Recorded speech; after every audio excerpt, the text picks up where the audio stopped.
Oh boy. Hello everybody! Welcome, welcome! How are you doing today? Hope that all of you are doing well. If you're having a good morning, good evening, good afternoon, good night. I always forget if I'm missing one. But it is what it is. How are you guys doing today? Hope that you guys are doing well. So today is the day. The gaming tier list. Well, gaming tier list in the sense of the games that I played that I can't remember that I played, because I probably could have played something as, you know, as a kid and I just couldn't remember it. But yeah, these are the games that I actually kept track of that I played. As I use a website to keep track of like the games that I finished. So yeah. I think there were like around over 100 games in this. I don't know if the tier list captured them all. I believe it did, but not entirely sure. But yes, it's over 100 games in here. Quick disclaimer. My opinion doesn't mean that a game is bad. So, like, if I dislike something, it doesn't mean that you're not allowed to like it. Everyone has their own opinion. This is just my opinion. Opinions are subjective. So, I feel like I always have to say this when it comes to, like, tier lists. Because, like, I don't know. I feel like people can get a little bit too, like, heated up over this.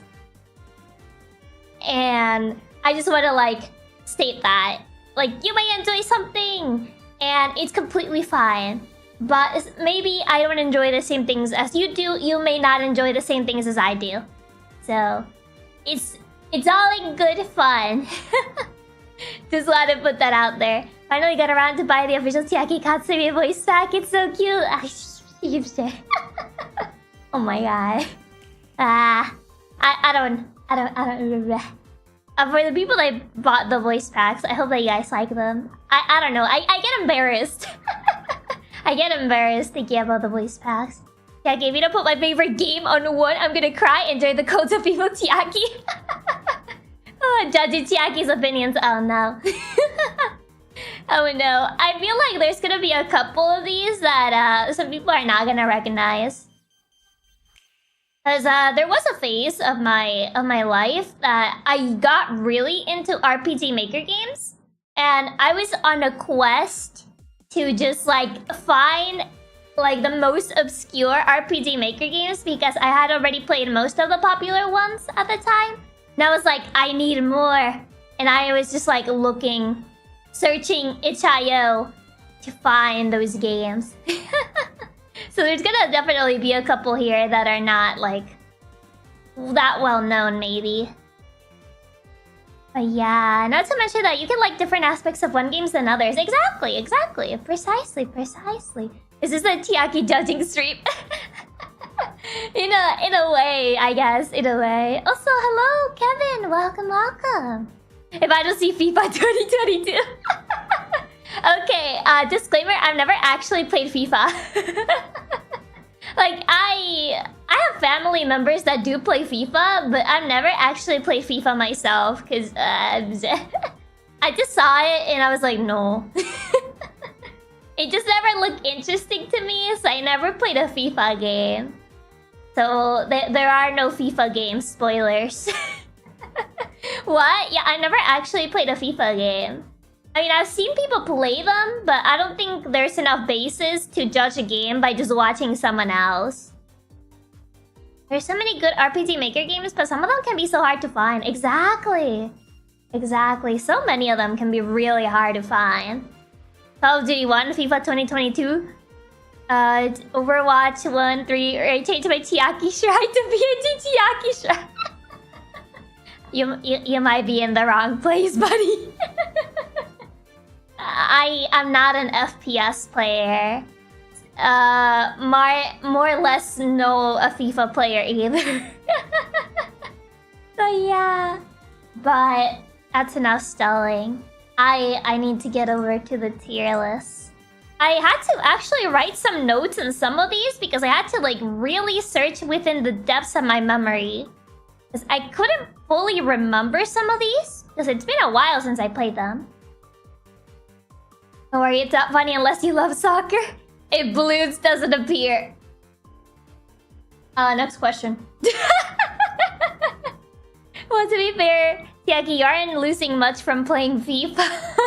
Really? I mean, all that I've heard about FIFA is that there really isn't much difference between, like, different entries of FIFA. So that's pretty much all that I've heard. Yeah, I never played balloons either. I play a lot of, like, I don't know. My taste is, like, all over the place, I feel. Are you counting memorable browser games? No. As I can't fully recall if I played, like, browser games on this. So no browser games. Famous most games that everyone likes overhyped. All I know about FIFA is the monetization, and that makes me afraid to even consider playing it. Ooh. That is scary. That is terrifying. Okay. Wait, I'm trying to check if every title I added is here, but it's kind of hard to tell because of the way the tier list site puts them. Is every title? I'm like skimming through it right now because I'm like looking through it and I feel like there's some things missing. But I'm not entirely sure because it might just be the order that this site used.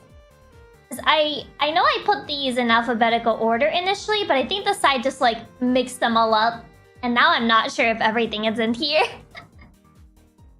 I only added games that I finished because I played like most FNAFs, but I never finished like except one of them. So I feel like I can't really add a game if I haven't finished it because I feel like I wouldn't be able to make proper judgment. So I only added games that I have finished for sure, if you can finish them. But yeah, because I don't know, it doesn't feel right for me to make a proper judgment of a game if I haven't finished it. I'm trying to check, but it might be some entries missing here now that I'm looking at it. I don't know why it's doing that. Yeah, the list definitely looks bigger when I use the normal view. But when I use the presentation mode, it's almost like some things get cut off for whatever reason. Either that or maybe it's just that it's stretched and it's throwing me off. You have games you can't finish if you have played them. Yeah, I have games that you can't finish, but I have played them. But for games that you usually can finish, I do not have those. But if it's a game that you just can't really finish, I did added it if I have played it. I'm trying to check, but I think this tier list is cutting off some titles, or I am getting really confused. Because I'm looking at my list and I'm trying to search for like certain titles, and I feel like they're not there for whatever reason. The tier list just like made them disappear. I have not really seen anything related to Ruin, because I wanted to go into Ruin blind. I haven't played Ruin yet. I have played Security Breach, but not Ruin. Try to search for something real quick, because I feel... this thing deleted titles? Also, hi Samuel! Welcome! FIFA should be like Fortnite. Brings updates to the game for like 5 years instead of making a new game every year. Actually, I could see that, actually. If they just did that. I think it might actually work better. Wait, did I not? I think I might have missed some titles now that I'm looking at it. I'm looking at the thing and I think I either missed them or the website just deleted them. Because I'm looking at the tier list and I'm like, wait a minute, where did that title go? Why is it not there? Oh, I think it just mixed them up. Oh, that's not good. That's not good. Why did it do that? It's gonna take me forever to make sure everything is actually here. Because I think I just like mixed up everything in one big blob instead of actually taking the order that I set on the side. Why did it do that? That is weird. Let me check something real quick.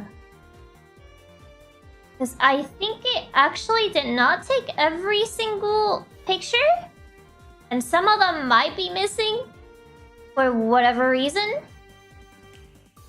Yeah, there's definitely pictures missing. Huh, interesting. Does this site have a limit as to how many things you can add? I don't think it should. Let me check something real quick. I don't think it should have a limit. But I'm pretty sure some titles are missing.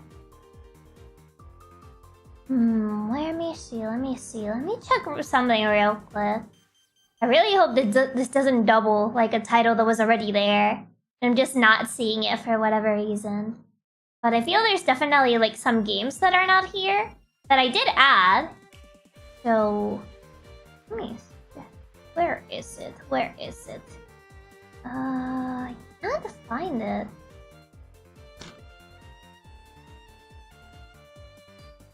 Weird. I did not. I'm trying to search, but it's not showing up. Okay, yeah, it definitely deleted some titles for whatever reason. Whatever reason that's beyond me. Oh, that's a pain. I don't know why it did that, but... And here I thought it was weird that some titles were not showing up. And yeah, it definitely did not add a couple of things in here.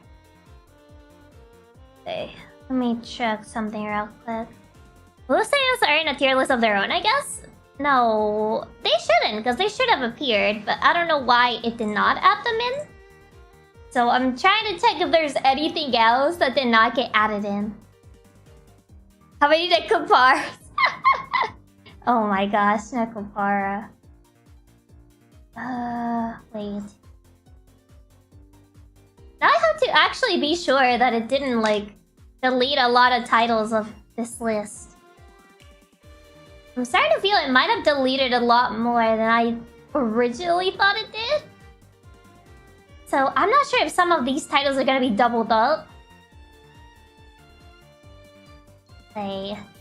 Let's assume that it has most of the things.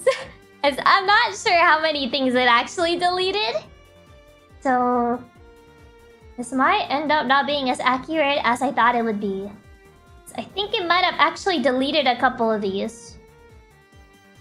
I'm trying to check, but since apparently the site took them out of the order that I originally assigned, it might be a bit hard for me to check.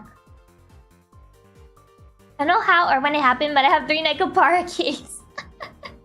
Oh my gosh. I mean, maybe a bundle. Steam does tend to do that from time to time. Your list trying to lower Chiaki's actual gamer score? Unbelievable. I don't know why it's doing that. Deleted games. Yeah, it definitely deleted a couple. I'm trying to restore them right now. I don't know why I did that. Oh, that was not the thing I wanted to do.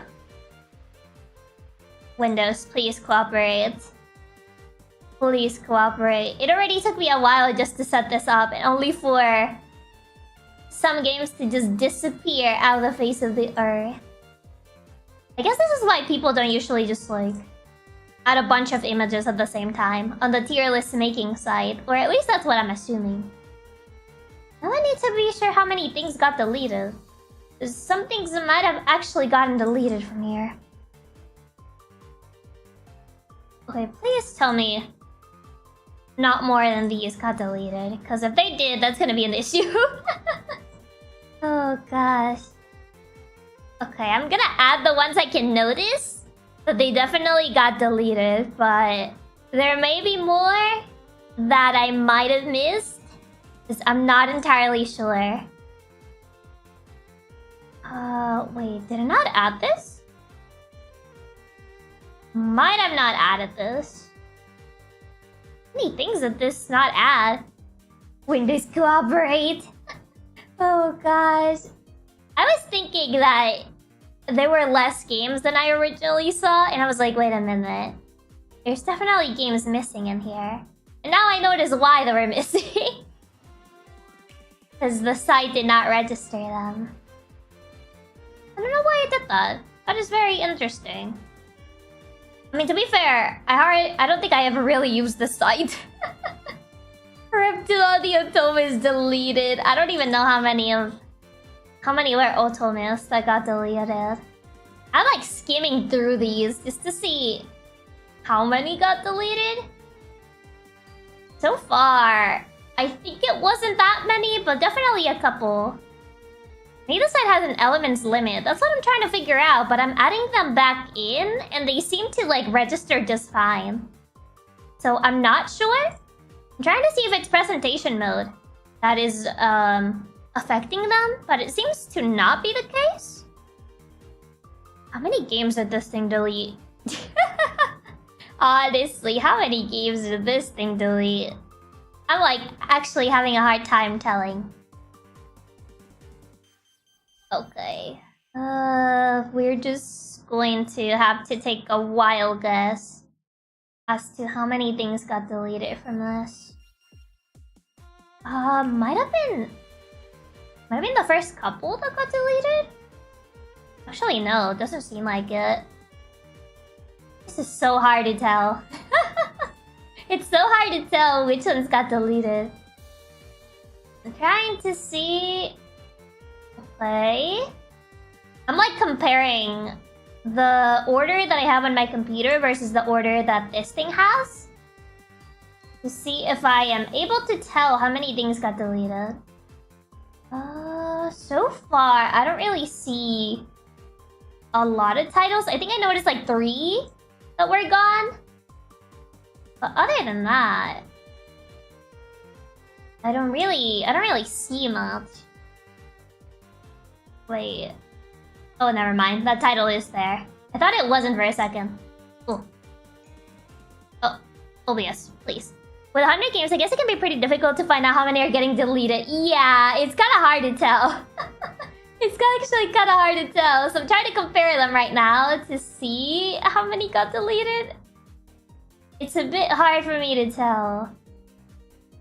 Oh, it didn't add that one. Wait, it did deleted quite a couple now that I'm looking at it. Where did these 2 games go? Okay, yeah, I definitely did deleted a couple of these. Okay. Bonus deleted game stream later. The part 2 is just like in multiple parts, multiple installments. Multiple installments for the games that got deleted because for some reason they're not here. Yeah, I'm pretty sure it did not add these 2. I'm trying to make sure, just so I don't like double them on the list. I'm looking. Oh, it was definitely following alphabetical order at one point. And then it just decided to not. Okay. Definitely these 2 are not here. What else is not here? Okay, those are here. That one's here. That one's definitely there. Okay. So far, so good. Okay. It seems like it wasn't that many games. I think so far I've noticed 4. Also, hi, Kasota! Welcome. Shoots and... Okay.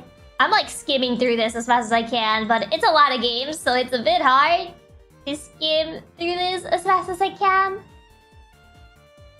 Okay, those games are there. That one's there. This one's here. Okay. Okay, yeah, I definitely added a lot of games. Oh boy, I'm seeing the consequences of my actions. This is getting really hard to keep track of. I probably should have done this earlier. I mean, I did it earlier. I spent like all morning doing this actually. Because I had to like compile all the games and had to put them on the tier list. And I was like, oh yeah, it'll probably be fine, right? There probably won't be anything that will happen. And games definitely will not get deleted. And Lord and behold. Some games apparently did not get saved. Now we have to be sure that most of them are here. Oh, that's not good. I think I'm mostly done checking. So should be fine. I'm like trying to multitask right now. This is getting out of hand. Okay. That one's there. This one's here. Okay, so far I see 90% of them here. But I don't know if there's anything else that I missed. I don't think so. Okay, that one's here, that one's here. So far the order looks pretty consistent. Okay, that one's here, this one's here. Yes, yes, yes. Okay, yeah, I think I spotted all of them. I think I might have forgotten to add a couple though. If I could remember the name. I think I found it. But actually, I don't remember much about this one, so I don't know if it would be a good idea to add this. Oh gosh. I don't know. It might not be a good idea to add this one since I don't really remember much about it. Okay, you know what? We're still gonna add it anyway. Maybe my memory will come back. But for now, I'm not entirely sure if it's gonna come back. Okay, let's hope that by adding these two, those are all the ones that I missed and I didn't miss anything else. Because if I did, yikes. Oh my gosh. Okay. I'm gonna upload set of images. This is how you do it. Please actually save. I'll be very happy if you do save. Okay, they did save. And then add this one in. Because apparently that one did not get added in. I just hope the program site you're using doesn't delete them midstream. I'll legit cry if that happens. I think I would legit just cry. Maybe I'll recall them midway. I'm hoping I definitely recall them midway. Midway. Yeah, midway. That's the word. That's the word. Making sure it doesn't delete them, because I swear if it deletes them. Okay. You know what? We're gonna go with that. Making sure that presentation mode just doesn't delete them. Okay. Let me check how it looks on the gaming screen. If it looks fine. Okay, I think it looks fine actually. Okay, we're gonna move on to the gaming screen. I think everything should be set up already. So let's move on. So here it is, the tier list. Okay, so I believe you can kind of tell the categories, but I'm gonna explain them. So Super Mario Triple S tier. So that one is the highest tier. Like the best of the best. The games that I really, really highly enjoy. And then we'll play it again. Pretty self-explanatory.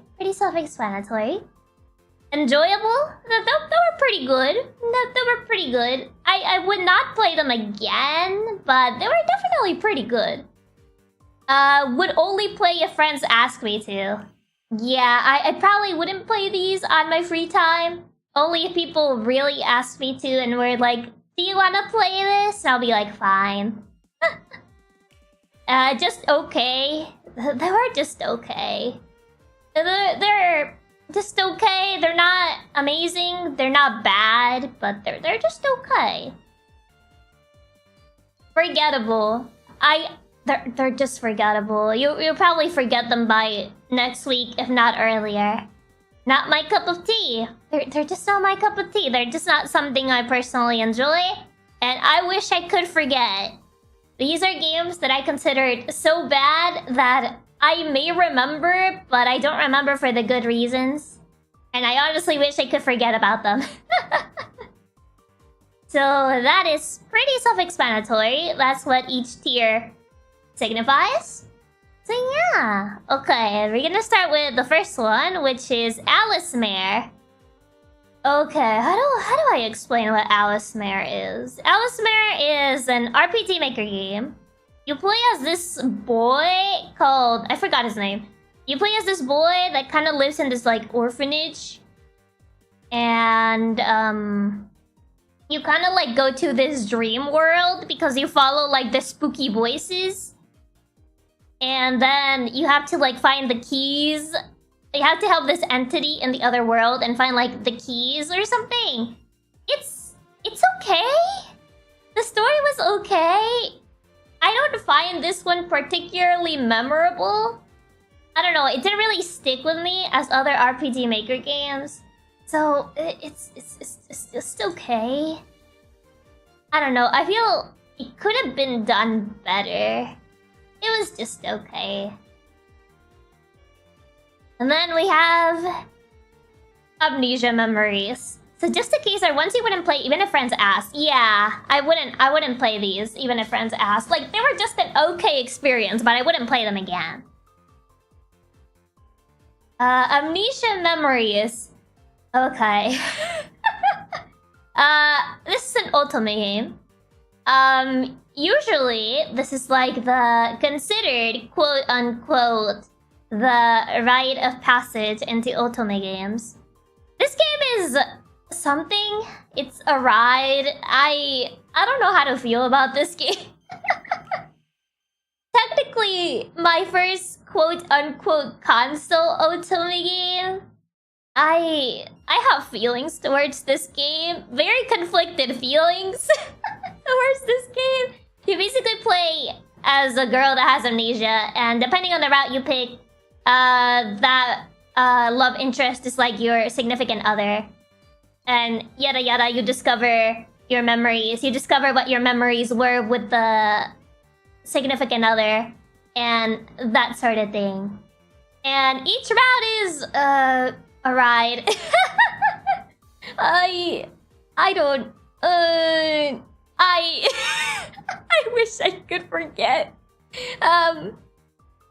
It's kind of hard to find a proper category of amnesia, to be fair. So have its good parts and bad parts kind of feeling. Yeah, like, it's entertaining, but not for the right reasons. Oh, I don't think I could put it here because there are definitely more games that I could. You got one on that tier so fast. I mean, I kind of wish I could forget. Not even forgettable. It's not forgettable because I do remember it. But maybe it's just okay. It's kind of like in the middle of just okay and like forgettable. It's not forgettable because I still remember this. Because I don't think I would be able to forget even if I wanted to. Now you got me curious. I usually heard good things about this game. Oh god, it's a thing. It's the one with the jail. Yeah, it's the one with the cage. Yep, it's the one with the cage. The cage memes, yeah. Oh, is this the one that has an anime? Yeah, this one has an anime. It's the one with the cage memes. This is where the cage memes started. How similar to Usagi Drop? No, it's not like Usagi Drop. It's a different type of thing. But, it's Why do I feel like we're all required to play this game now? There's a fan disc that I haven't played because I don't think I want to put myself through that. It's in the middle of just okay and forgettable, so we're just okay. Not fully accurate, but it's yeah. So, hello Tuli Media and hello Intel. Welcome. Okay, Among Us it's just okay. I am so tired of the Among Us memes. Oh god. Like, okay, it was funny the first few times. Now it's just annoying. I know. It's just okay. Like, the game itself is very well done and everything. But not even with friends, I don't like Among Us types games. I'll be entirely honest, I don't like Among Us types games. I don't find any sort of fun in the gaslighting and that sort of thing. I don't think I would play it if friends asked me to. I just don't like it. I just don't like it. We need some new party games. Yeah, I kind of want like different party games that are not like this. AI Somnian Files. Immediately. Okay, this game. This is such a great game. I did not expect to like it as much as I did. But you basically play as this detective and his assistant, Aiba. Aiba's best girl. Honestly, she has like the right amount of sass. And like she can be serious when she needs to. It's such a great game. I don't want to spoil anything. But I really like this game. It is an awesome game. It's amazing. I haven't played the sequel yet, which is why it's not here. But AI Somnian Files is a great game. This is why I bought the game twice. I bought the game physically with the limited edition, and I have the game digitally on my Switch. Because originally I wanted it physically, but it was really hard to find physically. So I bought it digitally on sale on the Switch. And then I bought it physically. So I own this game twice. But I don't mind because I really like this game. I mean, sequel on stream. I feel it would be too confusing if I play the sequel on stream. Because not a lot of people know about this. Like, some people do, but not everybody. No surprise considering you told us you hate games about deception. Yeah, I don't like games about deception. So that's kind of why I don't really like games like Among Us. Yeah, I Somnian Files. I just tried the demo, but I haven't still gotten around to playing it. It's really good. Really good. I don't want to say a lot about this because it's a very story-based game. But it's so good. I didn't expect to get as invested as I was. But I got really invested on this. Ace Attorney Investigations. This is a spin-off of the main Ace Attorney series, but instead of playing as Phoenix, you play as Edgeworth. Here's the thing. I liked the idea. I don't know what it was about it. It was fun, but it didn't fully get there. I don't know what it was about it that it just didn't fully get there for me. The Edgeworth tier. We get the Edgeworth tier. I like what they did with it, but I don't know what it is. It was missing a certain something to fully, like, put it up in the tier for me. Is that the one with that one last case? Which one last case? Good idea for execution. Yeah, I feel like the execution wasn't fully there. So, I had fun with it, but not fully to, like, replay it. But yeah, honestly, I think there's a sequel to this. I don't know how good the sequel is because I never got to the West. But yeah. The Edgeworth tier. I just checked the Steam page for AI Somnian Files and got jump scared by an autoplay video. I think a lot of, like, games on Steam have that. Where they just, like, autoplay a trailer and it just completely jump scares you for whatever reason. Then we have Angels of Death. This is RPG Maker game. there's an anime of this, actually. I originally played this after watching the anime, because I didn't know that this had a game. I thought the game was pretty similar to the anime. It's good. I like the game is nice. I think the game is nice. I think there's like an extra side episode. I still have banger music. I don't remember much about the music. I played this quite a while ago. Oh, the case with Wendy, which seems to never end. Oh, I think it was this game actually. Didn't know it had a game? Yeah, I feel like not a lot of people knew. I didn't know either when I watched the anime. But it was enjoyable. I don't know. I don't really fully remember a lot about it. I just remember I liked it. But I can't really recall much about it. So it was nice. It was nice. Animal Planet MetLife. And now we get to the weird games that that I played. Animal Planet MetLife. S tier? Nah, I'm kidding. It's not S tier. It's pretty forgettable. You play as a vet. You go around the world treating animals. It gets pretty repetitive. There's not much to this game. It's pretty forgettable. It's really, really forgettable. I can't say much other than that. It was actually an RPG Maker game first, then anime. Yeah. The game came first, then it was the anime. I just discovered the game later, after the anime. And now we have Anne. Okay, Anne is RPG Maker game as well. This game basically combines a lot of elements from different famous RPG Maker games. I think it combined a little bit of like Corpse Party. It combined a little bit of what's this other game? Eve? Definitely a lot of inspiration from Eve. A little bit from Corpse Party. I think also a little bit of Misao, if I remember correctly. It was very interesting. I really enjoyed it. But it's also because I like those properties. So I feel I can't really rank Anne much higher. As I enjoyed Anne, but I feel it also doesn't have something that really makes it stand out.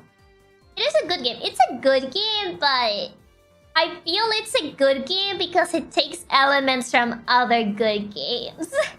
Like, I like it. I really liked it. But if I am being honest, like 100% honest, it's kind of because of that. It really just takes like the good things of like a lot of RPG Maker games. And I feel it doesn't really do anything that you have not seen before. So, I don't know. I have conflicted feelings about this one. Because I do like it, but at the same time, it's like I simply like it because it takes elements that I already enjoy. But it doesn't really do like anything original with them. I don't know. I think the only original thing that Anne did was adding like cutscenes. It added like small cutscenes that were really well done. And I don't know. Wait a minute, you mentioned Misao? I think I added Misao. If it didn't get deleted, that is. I'm gonna check if Misao did not get deleted, actually. Oh, deleted? I can't tell. I can't tell if it got deleted. Oh, wait, never mind. It is there. It is there. Okay. It is indeed there. Misao is there. Okay. But we're gonna move in order. Actually, I might actually just... no, I'll leave it here. I'll just leave it here. Ace Attorney Apollo Justice. Okay, this is another entry in the Ace Attorney series. Instead of playing as Phoenix, you play as Apollo. He has different unique game mechanics, like the whole kind of like lie detector mechanic. That's the only way I can like address that. It was nice, but I don't know. Maybe it's because I don't remember that much about it. I don't really remember much about this game, I feel. Like, I like Apollo. I like the entire trio with Phoenix, Apollo, and Athena. But I don't know. Maybe it's because I don't remember that much about this game. But I don't know. I feel like I wouldn't put it as forgettable because it could just be my memory that is failing me right now. I think Apollo pales in comparison to Phoenix, or maybe it's the nostalgia bias. I like Apollo as a character. He is a good character. The problem is I don't remember much about him in this game. Like, if the only thing I remember is what happens at the beginning, but everything else I literally remember nothing about. So I don't know. I'm a bit conflicted about this one.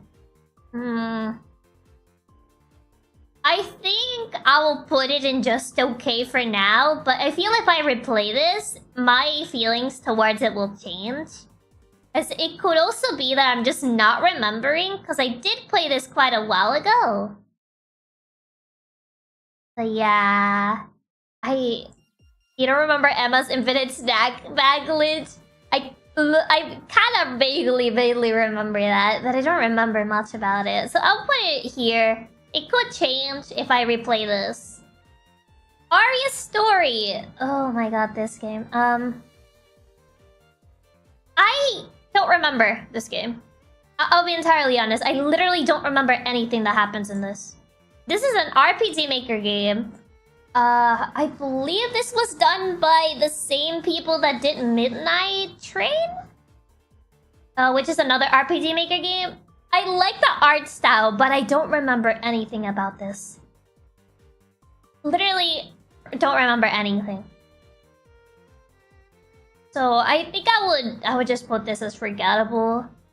Because despite, you know, looking pretty nice, if I really can't remember any sort of gameplay, then that's not good.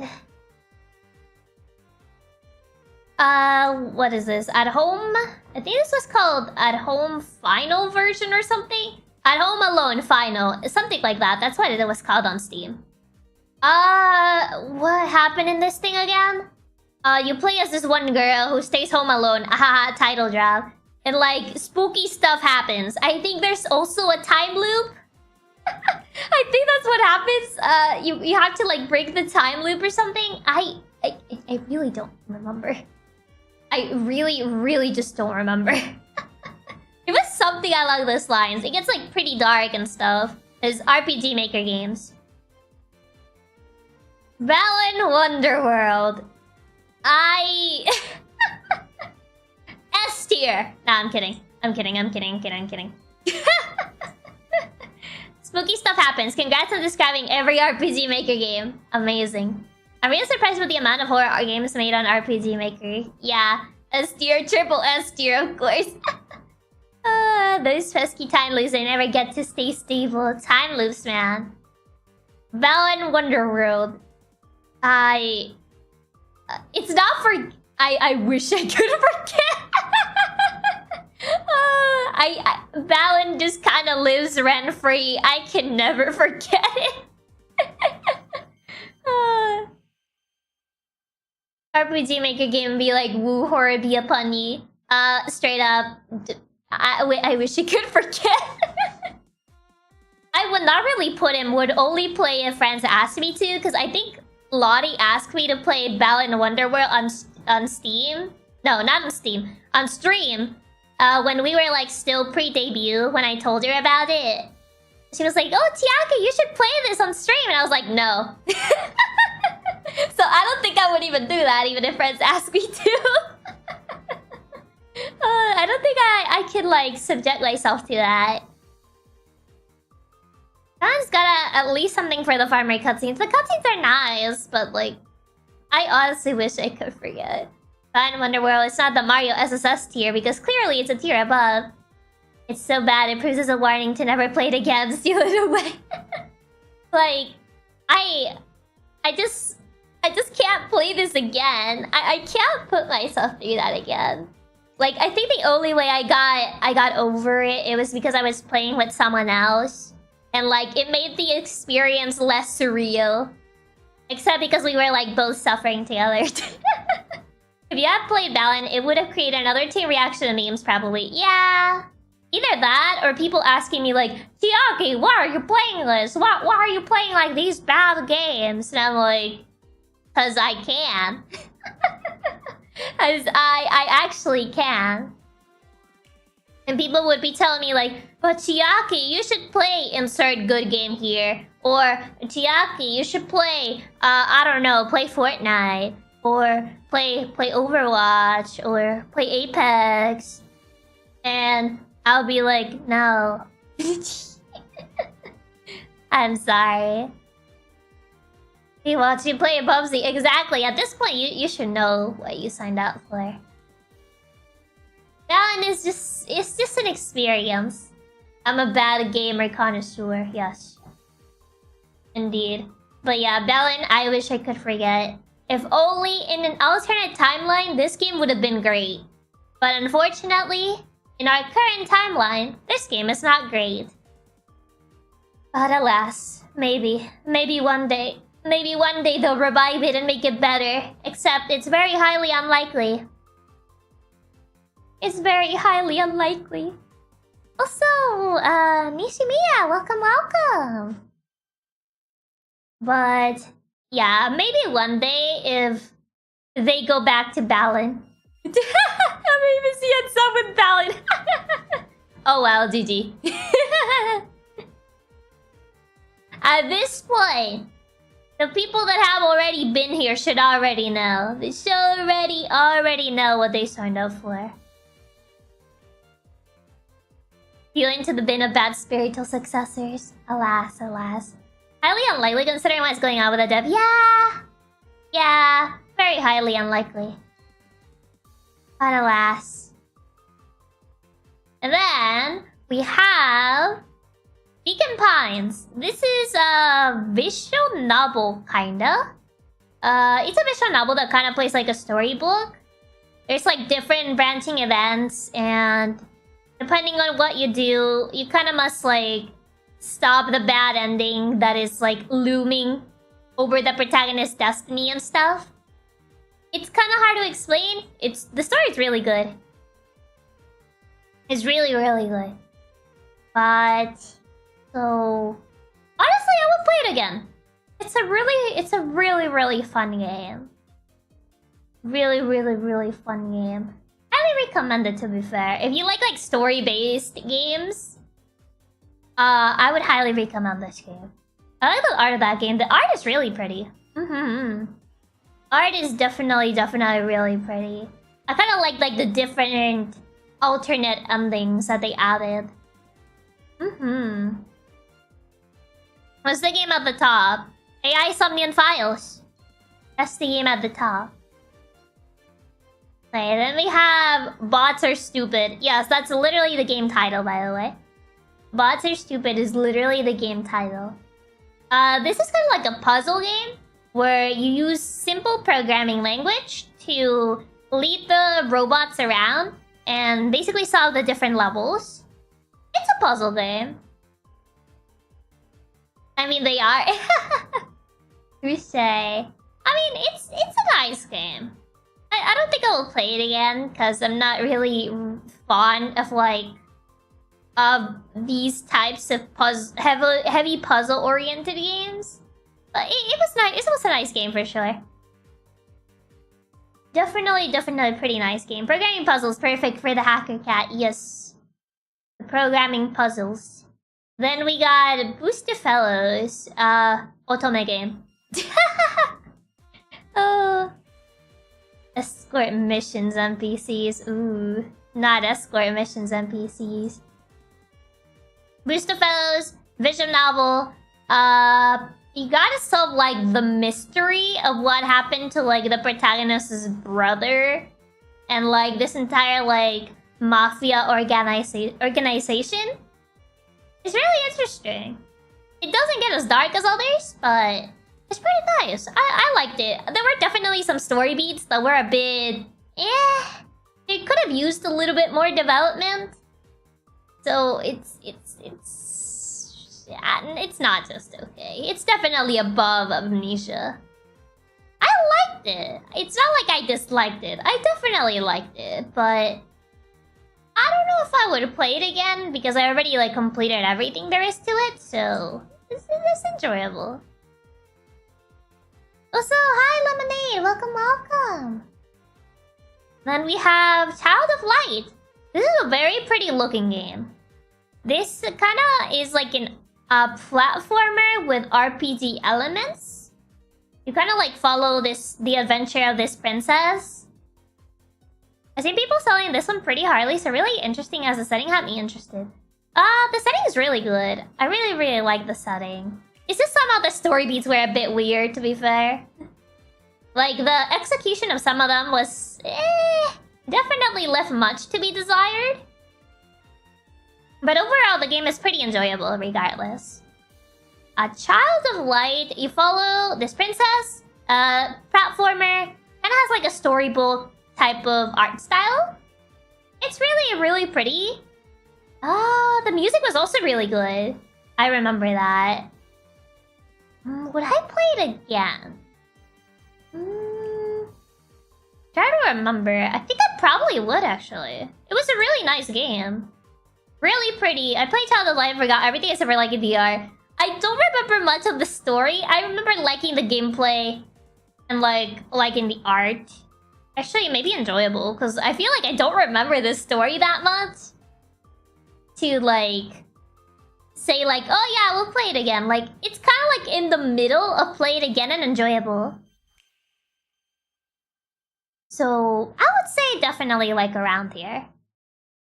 Child of Light, kind of old RPG. The art style is so good. The art style is really pretty. Really love the art. Also, hello! Hi, Dogi! It's Chiaki, I'm just going to work, so I just wanted to say hi! Thank you for stopping by! Good luck at work! Late to the party, only one at the bottom tier. Yeah...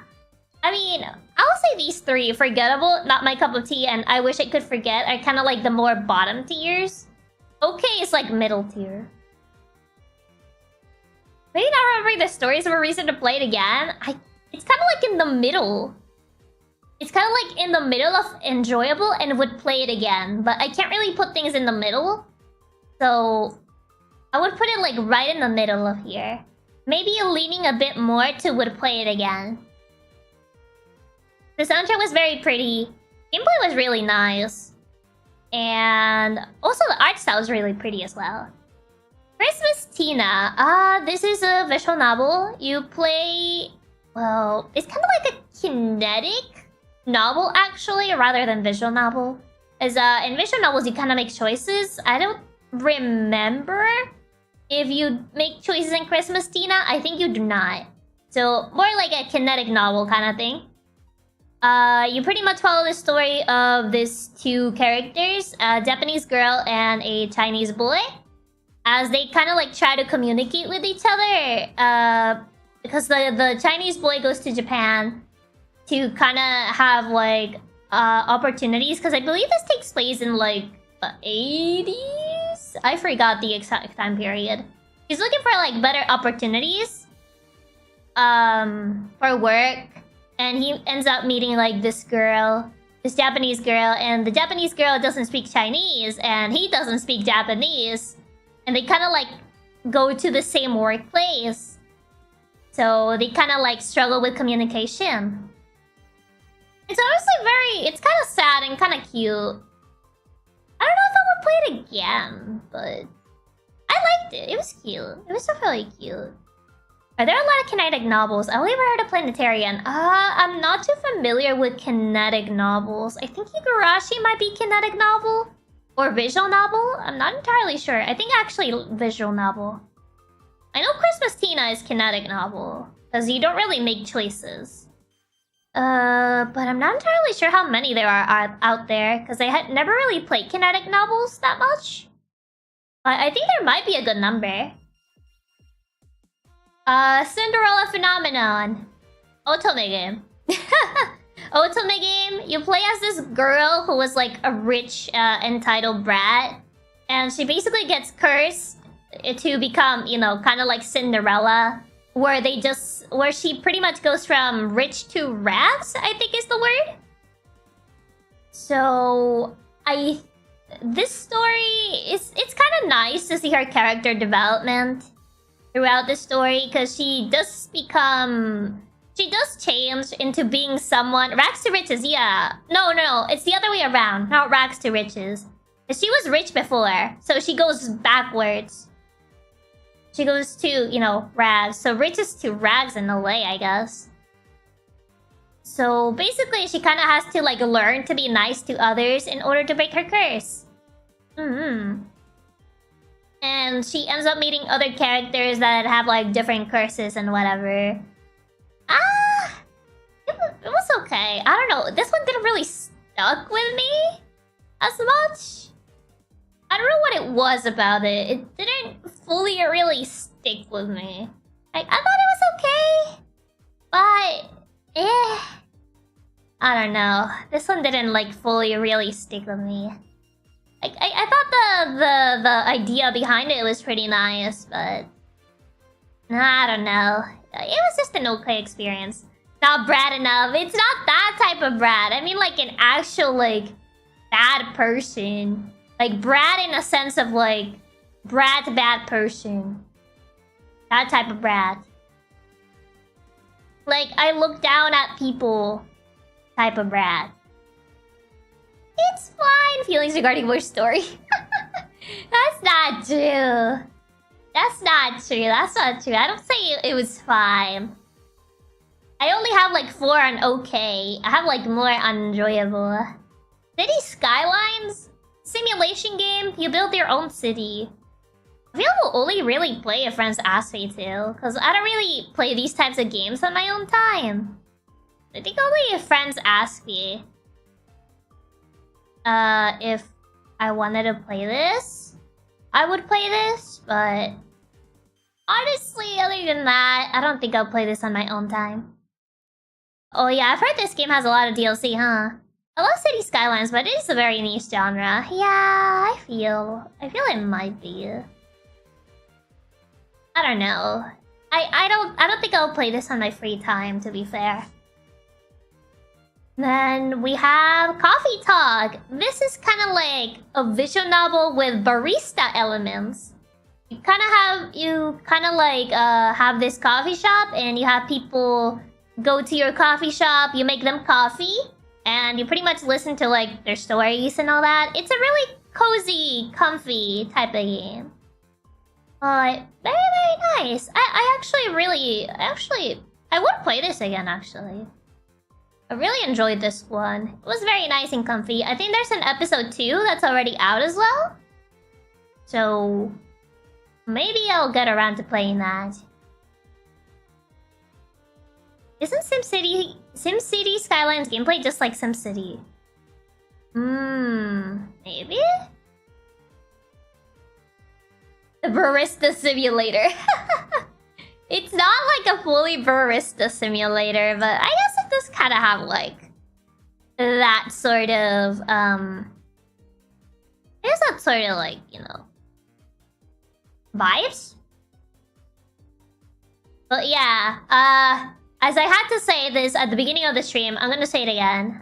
For the people that were not here at the beginning of the stream, take my opinions with a grain of salt, because I may like something, you may not like it. So this is just my opinions. You're entitled to your own opinions, as I am entitled to my opinions. And it doesn't make anyone right or wrong. So just feel the need to have to say this, because I did see someone be like, oh yeah, Outlook sub because you put Bellin on S tier, as a joke, by the way. So really, people, don't get upset over this. I feel like there's no point in getting upset. This is all in good fun. I may just not like something, and you may love it, and it's fine. It's completely fine. Different opinions. Everyone has different likes and dislikes. So like, just saying. I'm not entitled to my own opinions. Come on, you guys are entitled to your own opinions. That was a joke. I'm just saying it in case someone actually says that seriously, because I know there's definitely people out there that take this sort of thing a bit too seriously.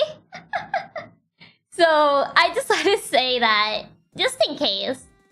just in case, because I definitely know I've seen people on other like videos of tier lists that they get super heated, and I'm like, come on,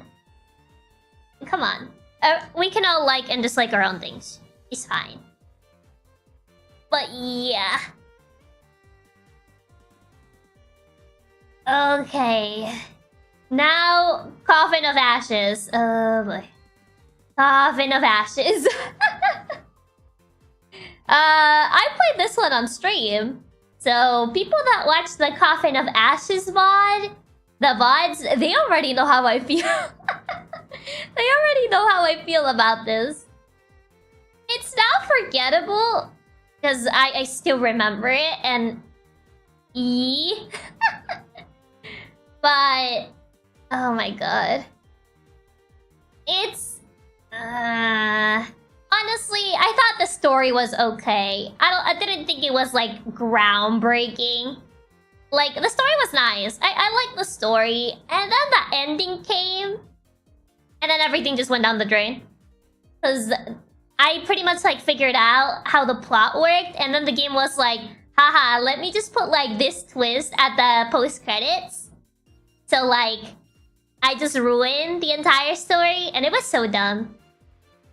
So, I kinda low-key... okay, it was a Chiaki jump scare. Oh, gosh. Like, I went to Chiaki and I'm taking these off games that I play thanks to Chiaki. I kinda low-key wish I could forget it. Because, I don't know. I don't know, man. Like, the story was pretty nice. I mean, there were definitely some aspects that were underdeveloped. Some relationships with characters were definitely underdeveloped. But... yeah... No. I feel like kind of had to put it there. If I talk about, like, other RPG Maker games, there's definitely better games than this. We love having our expectations subverted for the sake of a twist. Let's go! Here's the thing. For plot twists, it's like they're not inherently bad depending on how you do them. If you just do them to shock the player or shock the reader, then that's not a good plot twist. If you just do it for shock value, that's not a good plot twist. You kind of have to like lead up to it in a way. Like not say it explicitly to the viewer that you're gonna do a plot twist, but you know, kind of build up the plot twist. And this game did not do that. This game just kind of like threw it in just because shock value. So I didn't really like that they did that. Okay. Subverting just for the sake of it, it's a sure way to upset an audience. Yeah, that's kind of the thing. You have to make it out a twist for people paying attention. Oh, gosh. Yeah, in a way, you kind of have to, like, make it a twist, but, you know, also, if you follow the clues that were laid up, you can, like, figure out that it was gonna happen, you know? You have to actually be able to piece it together with the rest of the narrative, which this game did not do. More than a plot twist, it just felt so random. Like, they just decided to do at the last moment an info dump. Yeah, it was really weird. I didn't really like what they did with that. Okay, these are kind of like in out of order. So I'm gonna put the original game first, because this is a fan disc, and this is the original. So, Color Malice. This is a mystery visual novel. It's also an otome game. And you follow this police officer that kind of gets involved in this conspiracy involving a terrorist group. Because a terrorist group basically puts a poisonous color on her neck. And they're like, we dare you to pretty much uncover the mystery, or you'll die. It's kind of hard to explain it, but she pretty much ends up teaming up with all these other retired police officers of different departments to try and uncover the mystery behind the terrorist attacks, in other words. It's honestly a really fun game. It's my favorite Otome game, Color Malice. I feel this is more of a plot than romance game. Death game? No, not a death game. Because a death game would involve them, you know, out to kill each other. So I wouldn't say, like, a death game per se. It's more like a detective story with a time limit. So it's kind of more like that. Honestly, I really love this game. It's one of my favorite games up there. The fan disc, on the other hand,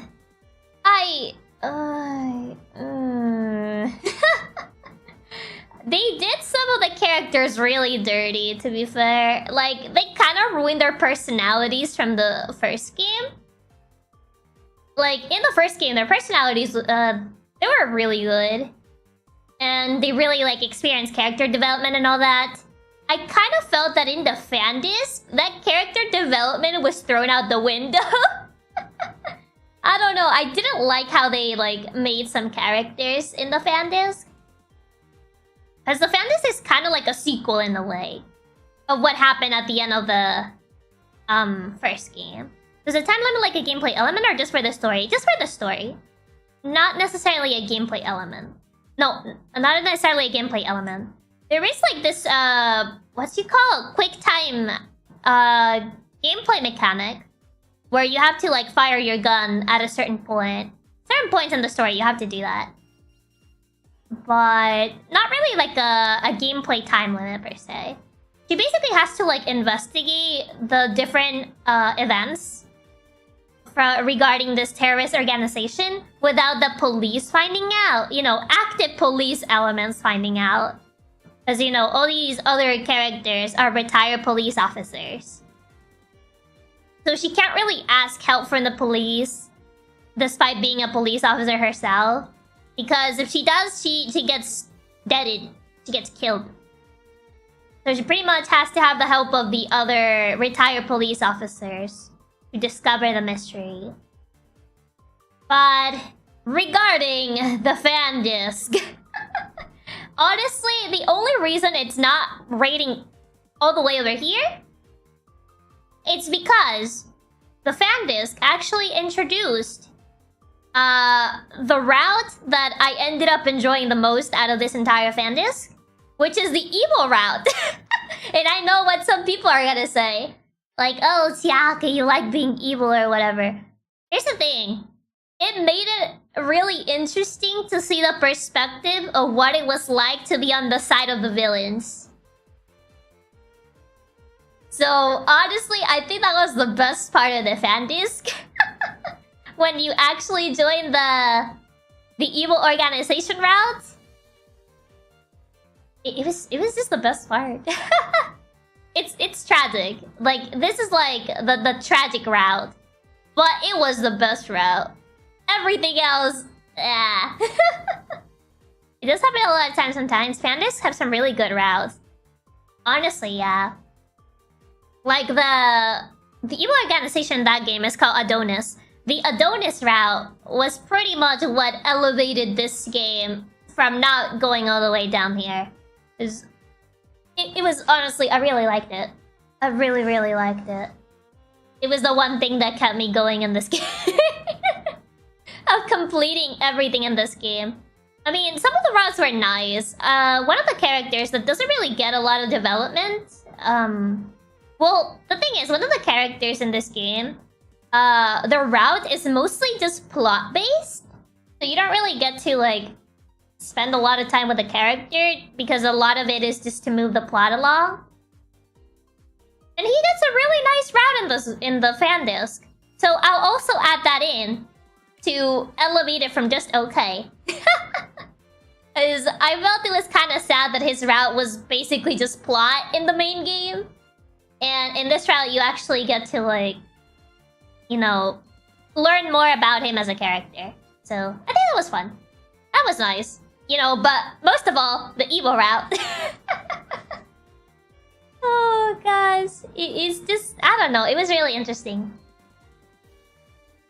The evil routes are honestly interesting to play. Yeah, it was honestly interesting. Crowd game. Well, you can only really play this with friends.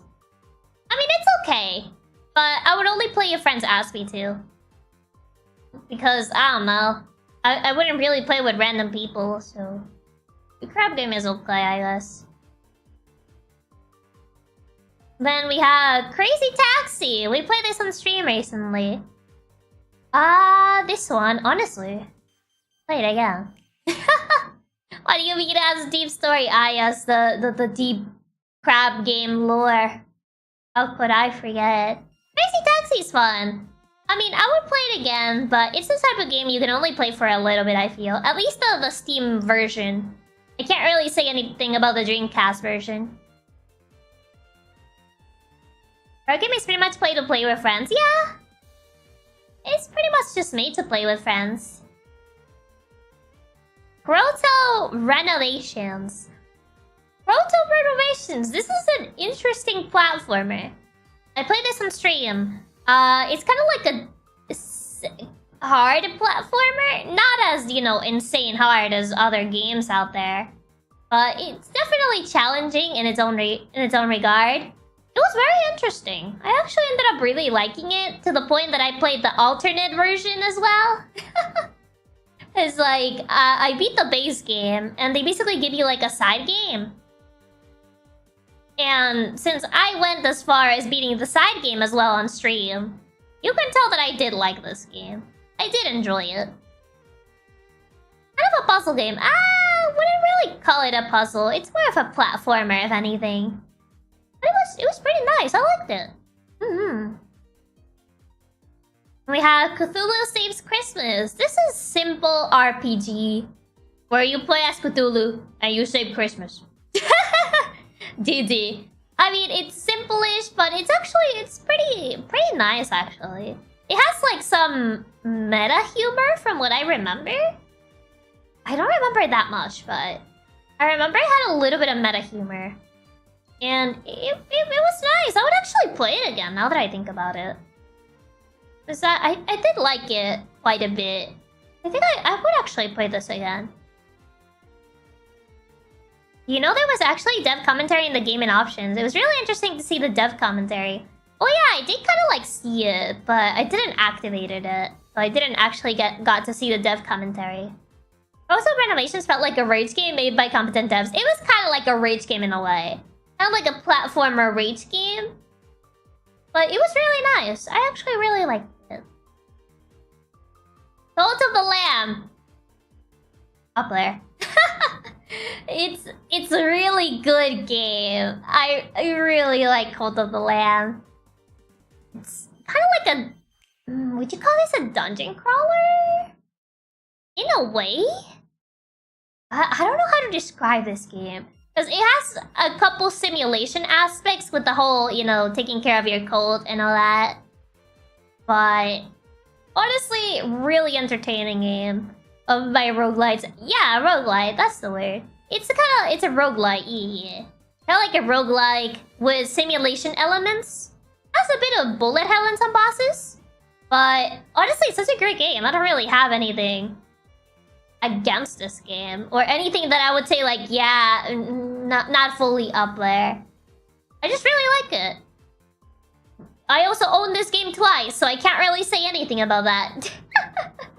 I owned it twice because that's how much I liked it. Cyberpunk 2077. Oh boy. I mean, I found it was enjoyable in its own regard. I think it was enjoyable in its own regard. It is still a bit buggy, but not as buggy as it was back in release date. I played the... what do you call it? The corporal route? I liked it. But... I don't know. I feel there was much more that could be done. I don't know. It kind of feels sometimes a little bare bones, especially with characters. Like, there were very few characters that I had like compelling arcs. I don't know. Better now with all the patches. Yeah, I think it was a great idea, greatly. Held back by time rush development. Not as good as it could have been, but it's not as bad by any means. Yeah, that. Like, it's not as good as it could have been. But it's not, like, terrible either. It's kind of hard to find a place to put it. The anime was good. The anime was nice. I like the anime. But this one's kind of hard to find the proper place to put it. Because, I mean... I don't know. I mean, technically I would play it again because I do want to, like, play the DLC. But also... I don't know. There was a lot of content that was stacked behind completing other side content. It was possible to completely miss some major characters so you didn't do some quests.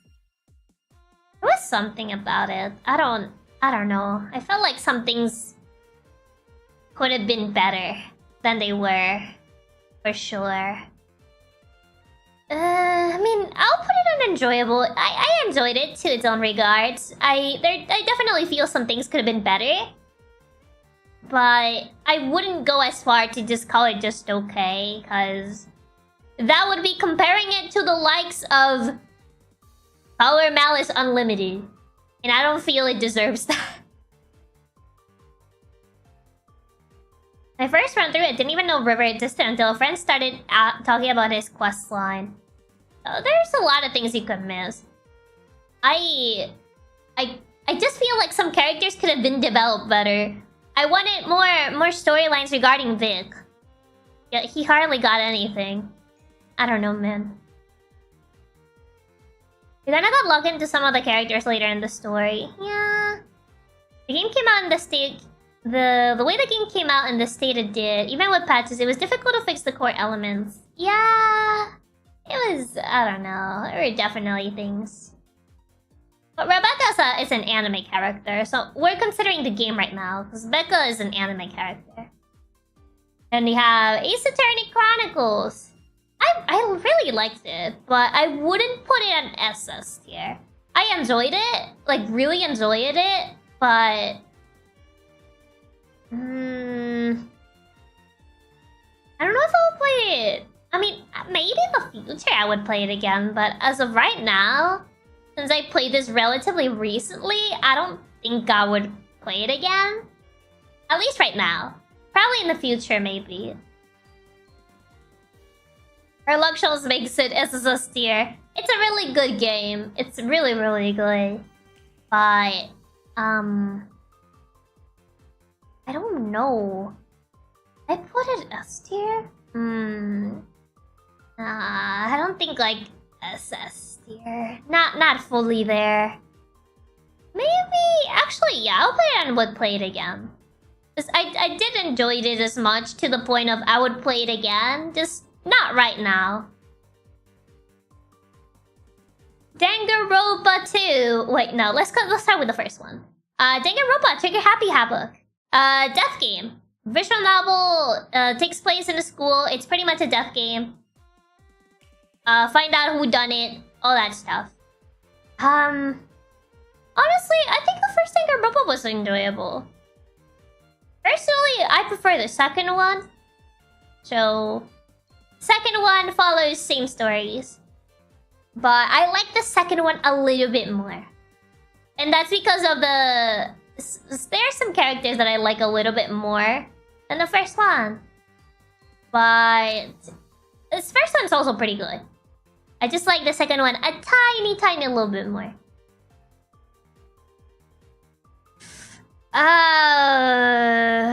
Okay. Okay. V3. Oh boy. I do not like V3. I just... Oh gosh. I know a lot of... there's a seizable amount of people that enjoyed V3. I personally am not one of them. I wanted to like V3. What? V3 just wasn't... what's the word? I don't think it was necessary. I really don't think it was necessary. I guess I don't know, man. The way the anime just finished everything was good.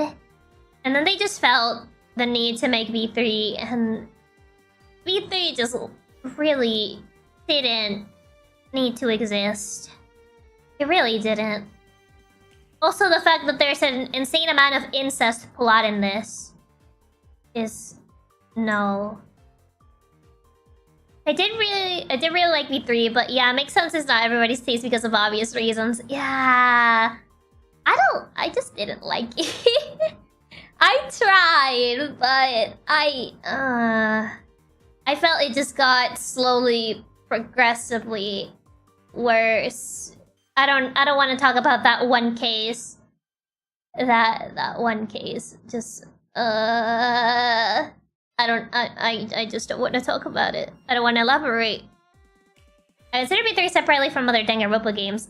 I would if the game did not actually signal that there is a connection between the two. If only it existed in its own little world, maybe I would say not my cup of tea. But I just can't. I just can't with E3. That one key is a super creepy guy. Yeah, him. And also, there's a lot of incest jokes that really don't need to happen. I just don't. What are those 3 games on the I Wish I Could Forget tier list? Balan Wonderworld, Coffin of Ashes, and Danganronpa V3. That's what they are. I never played V3 and that just made me curious. I mean, when I played it, I got told that it was bad. I went in thinking it can't be that bad. It can't be that bad. Because I've played bad games before, and I was like, it can't be that bad. And then I played it, and I just felt tired. I didn't want to finish it. But I commit to the games that I start. So I did. I went through the end. And what did I get? Nothing. But I finished it. I can say that I finished it. Anyway, we're moving on. Okay, Deltarune, Chapter 1. These are divided in chapters because that's the format for Deltarune. I actually had to take notes for this one because I didn't remember exactly what took place on each chapter. I just kind of like remember things happening. So, Deltarune Chapter 1, this was the Dark World chapter or something. It has very similar vibes to Undertale. At least this one I felt. This chapter. It was pretty comedic in nature. It had its little funny haha moments. It also had the typical ominous ending that seemed to be in the other chapter as well. But we will talk about Chapter 2 later. I thought Deltarune was nice. Honestly, I thought Deltarune was pretty nice. I don't really have any... Like... It was just nice. I did the ending was really well done. Yeah, well, Chapter 1 was nice. I don't know. I don't really have much to say about it. I think I'm gonna go to bed. Have a great night, everyone. Hope that you get sleep, boy oh boy. Thank you for stopping by. Yeah, Chapter 1 was nice. There's not really, like, anything that comes to mind. But also, the fact that we're getting, you know, a huge time... I guess we're waiting a lot between chapters. It makes it kind of hard to judge it as a whole. So maybe once we get all the chapters, whenever that happens, it'll be easier to judge Deltarune as a whole. But for now, I can really only judge it on the chapters that are available. So we're just gonna work with that. Since that's what we have at the moment. Now, Deltarune Chapter 2. This was in a different world. You got the cyber world arc. I felt in this chapter we kind of get to see the themes more defined. Like, what is the theme that Deltarune is going for? Like, the whole, get over your, weaknesses, I guess? Or character development type of theme? Since you kind of meet, like, two characters that kind of go through, like, their respective arcs, and they improve themselves and stuff. There also, chapter 2 seems to point out that there's like some sort of overarching mystery with some like weird things happening around. And also has the ominous ending that chapter 1 had. No one said anything bad about it, but didn't leave much of an impact. I think it's kind of hard for Deltarune to leave an impact. But because the chapters are getting released between, like, huge time periods. Like, we got chapter 1 and 2, like, relatively together, I believe. But we haven't gotten chapter 3 or anything else in a while. So it's a bit hard to judge it as a whole. Just curious, have you played Madfather or Eve or Witch's House? I played Madfather and Eve. I have not played the Witch's House. I'm asking this because I see Anne and the other game. I forgot its name. By the left besides Anne. Oh, Angels of Death? Yeah, I played a couple RPG Maker games for sure. So, I mean, Deltarune... I don't know. I felt this one might have been a bit weaker than chapter 1. So, I don't know how to feel. Like, it was nice. But also, it's not that memorable. I don't know. I don't know what it is. Like, it was nice seeing the cyber world and all, but... I don't know. I feel like it's not leaving much of an impact. Or maybe it's just me that's thinking this. That I feel... Weren't Deltarune 1 and 2 like 4 years apart, were they? Since I played the chapter 1 and chapter 2 together, I'm not entirely sure actually. But I feel... Maybe this is just how I personally feel. I don't know how the Undertale fandom feels. I kind of feel like Deltarune is riding on the coattails of Undertale a bit too much. I don't know. When I look Deltarune, I kind of just see Undertale. And, I mean, riding the coattails of your pre-successor is not bad, but... I don't know. I don't see how it's gonna like make itself stand out from Undertale. Maybe this is just my way of thinking. It's kind of hard to tell right now since there's only, you know, 2 chapters. But at least from what I'm seeing right now, that's how I feel regarding Deltarune. Like, chapter 1 was nice and chapter 2 was okay, but at the end of the day, as an overall, I just kind of feel that it's riding on the coattails of Undertale. And it's not really standing out as its own thing. I don't know if that's the intention, because I don't think Deltarune is a sequel. Is it? At least it doesn't seem like it, because the characters are different. But there are some characters, like, of the same universe, from what I've seen. Yeah, I think the first chapter had like, oh, it's the sequel, prequel, alternate universe novelty, which can also end up hurting in the end, and also better music in my opinion. The music was good. The music was good. But, I mean, it's by the same person that did Undertale music, so you can expect the music to be good. But, I don't know. Like, yeah, it can be its own alternate universe, but I'm feeling that it's not standing out on its own. Undertale was quite revolutionary for its time. Deltarune is okay, but not nearly the same level of Undertale. Yeah, I kind of feel that when I'm looking at it. It also helped chapter 1 was also free. True. Chapter 1 was free. But I don't know, at its current state, I just kind of feel... Actually, no. I think it's more accurate to rate both of them as just okay, because I think both chapters were just okay. Rather than making chapter 1 more enjoyable than chapter 2, because overall, Like, the story is okay. I just feel right now, it's riding too much on the coattails of Undertale. Like, it's cool to make something on the same universe, but also kind of like make it something different. So it doesn't feel like it's just Undertale 2.0 if it's not meant to be a sequel, you know? I don't know. I have mixed feelings about it because I really wanted to like Deltarune, and I think Deltarune is okay. I don't think it's bad. It's just that. It's just that. I don't know.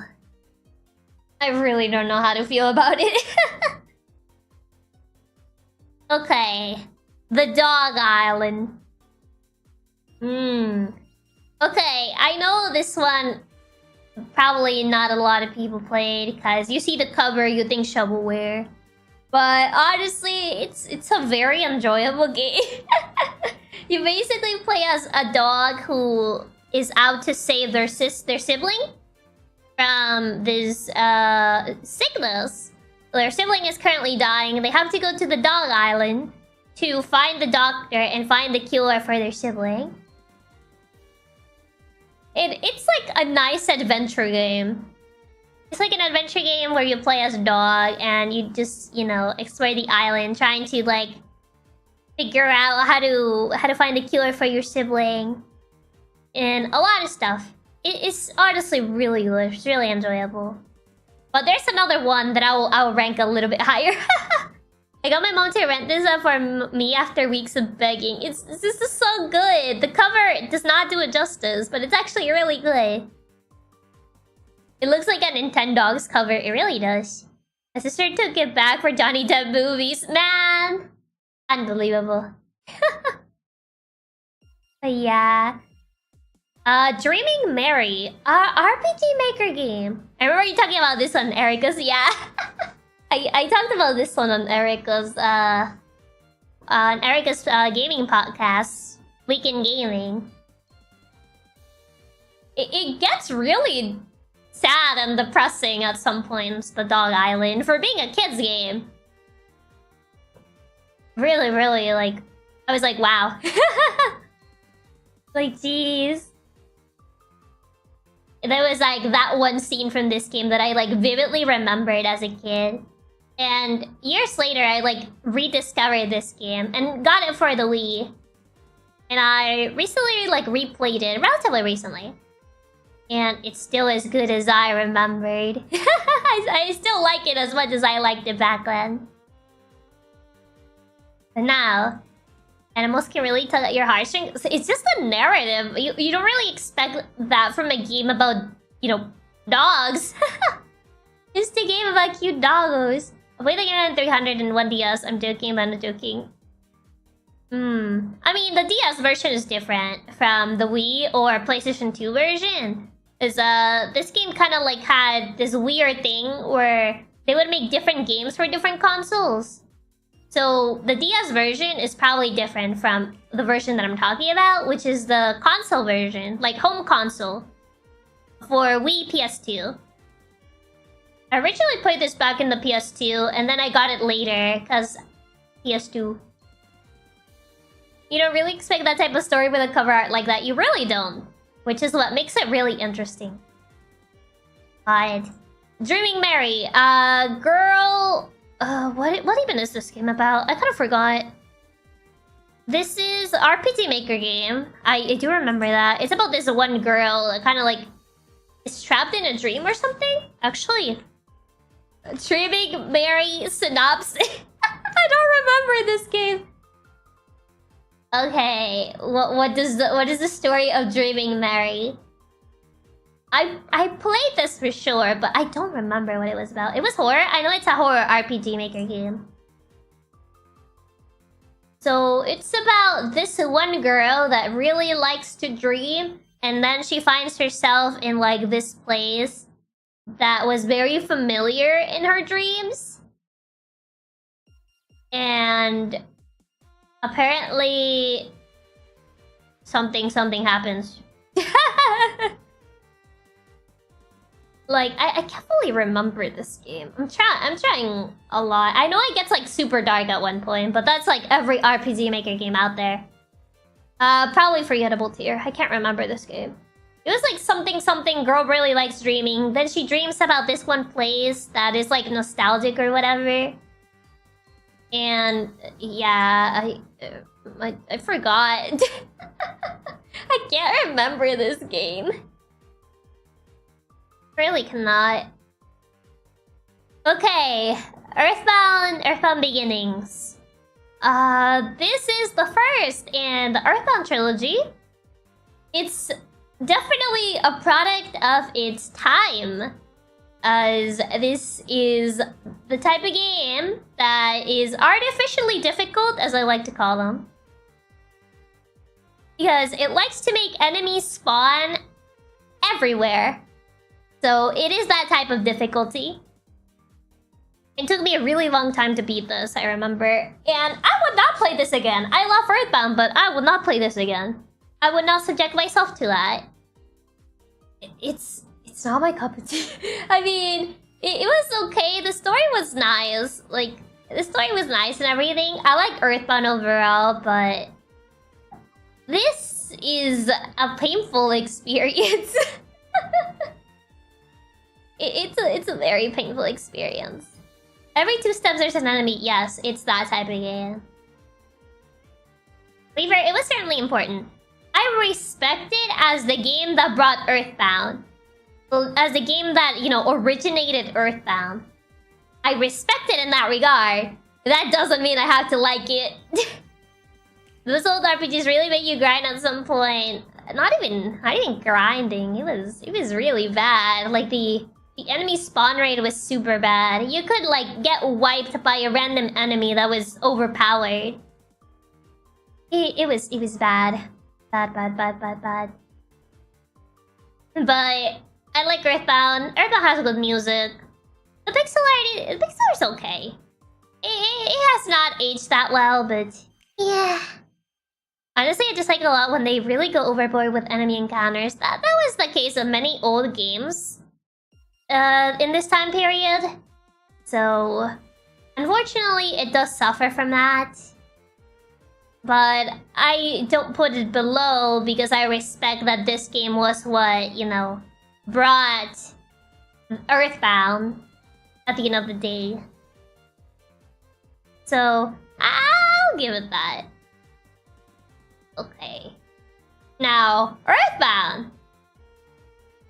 I think Earthbound I will put it in enjoyable. I know everyone immediately just goes like SS tier. But I mean, I liked it. I do like it. Like, it's not my favorite on the Earthbound trilogy, but it's not bad.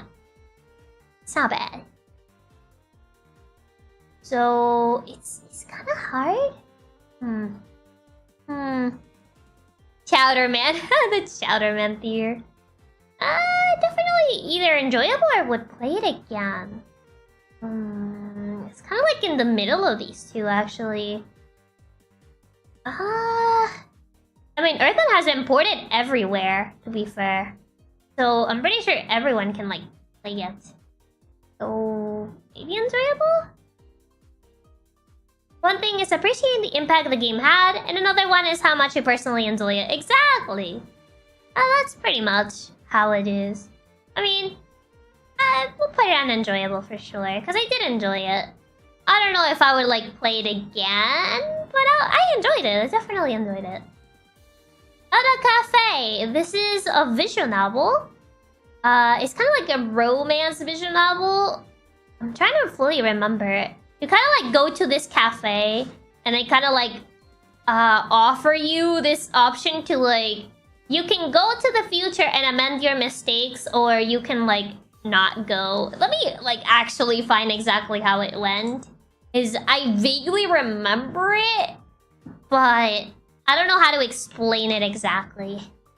So let me actually... It's kind of hard to, like, explain this one. The music classic, but doesn't actually mean everyone has to automatically enjoy it just because it's popular. Time travel. Yeah, it's kind of like time travel. Oh, okay. I remember. So basically, you play as this girl who goes to this cafe, and I believe this cafe only really appears to like people that are suffering from like grief in some sort of regard. And she basically goes to this cafe that is said to like allow people to get second chances, to like relive their past, and then that helps them move on. So basically, you play as this girl who lost someone that was very dear to her. And she goes to this cafe that people say that, you know, oh, you always get like a second chance and you can relive your past so you're able to move on. So she goes to this cafe and basically she meets a waiter who allows her to travel to her past. And, you know, since it is a visual novel, it does allow you to, like, get the choice to, like, stay in the past or actually move on. Like, you get to see her past, and you get to see what happened to lead to losing that special person for her. And you get to decide to, like, oh, do I stay in the past and prevent this thing from happening, or do I just accept what happened and move on? It's like that type of like game. It's a really sweet visual novel. I actually really liked it. I remember that I really enjoyed this one. I thought it was like very cute, heartfelt story. So Edda Cafe was actually pretty nice. Pretty nice. I liked it. It kind of has like a webtoon kind of art style. It's really interesting.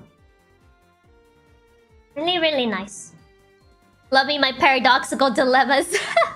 Ah, yes, the paradox. Decide. Gotta decide. Okay, so we arrived to Fates. Fire Emblem Fates. Oh boy. So I guess we start with Birthright. Birthright. I'm a bit biased here because I'm more of a conquest person myself. But Birthright, you basically the general conflict of Fates. You play as Korin or Kamui if you know found out about this game when it was Japan only. But guess what? Kamui is the name of another character in the Fire Emblem series. But we won't talk about that one. So we're gonna call him Korin just because it's easier that way. So you play as Korin, who basically grew up in the kingdom in Conquest, but their real family is from the kingdom in Birthright, Hoshido. So if you play Birthright, you basically side with the family that is quote unquote your birth family. And you're forced to, you know, fight the people in Conquest, so the family you grew up with. And there's like this entire plot about, you know, the king from Conquest being possessed, and you fight the people in Conquest, and you pretty much have to obviously kill them, you know, that sort of thing, because you're at war, so what do you expect? You know, that sort of thing. Story's okay. Birthright is... I'm not... It's just okay. Birthright is just okay. Once we get to Revelations, that's when... Okay, Conquest is also just okay. I like Conquest, but it's also pretty much just okay. The story is not as good as I would have preferred. I don't like Camilla. She's one of my least liked characters. I like Elise. I used to like Leo before his supports happened. I thought Leo was a cool character, but maybe I only really liked him because Marth is my favorite Fire Emblem character, and he's literally just blonde Marth. But anyway. So, Conquest is just okay. Honestly, it could have been better. Conquest a better map, but the story's still pretty mid. Both the routes, I think the story is pretty mid. Yeah, Conquest may have had more interesting maps, but... Revelations, on the other hand! Oh boy! Revelations! Boy! Boy, Revelations. It was probably the worst path in the game. I think the only selling point of Revelations was you get to play as everybody. You get to have everybody. Isn't that fun? The story is the weakest out of all 3 routes. Literally, Azura could have avoided all 3 routes if she literally just told you what was up. Because, yeah, you discover that the villain is not actually in Conquest, but it's like this third entity that is just controlling everybody. And Azura kind of knew about this entire time, but she couldn't really tell you because there's a curse or whatever. And yeah, but you pretty much arrive to like an area in Conquest where Azura could have told you this and could have actually avoided the other routes, but she decides not to. So we end up having the other routes anyway. Oh god. It's so bad that Chiaki has no problems playing. I don't care about Fates. Fates, nobody likes Fates. Anyway, it's so bad that Chiaki has no problems playing some of the plot. It's fine. It's fine. People that played Fates will have already played it. It's full of plot conveniences. Plot conveniences. That's all I can say. Plot conveniences. The Fates plot, to be honest, is still bare bones. Yeah. It's not splashy saving us from playing it. I'm saving you from playing it. I'm literally saving you from playing this thing. Because it's not worth it. Don't spend your money. I wish I could forget Revelations. How much was Revelations again? Like an extra 20 bucks? I don't remember actually. I don't remember how much it was. Let me see. How much was Revelations? I don't remember how much was Revelations. Revelations price. I think like 20 bucks. Oh right, I can't tell, the eShop is closed. Oh well. GG. Gameplay was still enjoyable, but the story on the other hand, yeah. The problem is, you know, Fire Emblem games are very much like story-heavy games. So, like, yeah, if you ignore the entire story, which is a big part of the game, it may still be enjoyable to play, but considering you can't really do that, it's kind of hard. I don't know. Yeah, Revelations, I wish I could forget.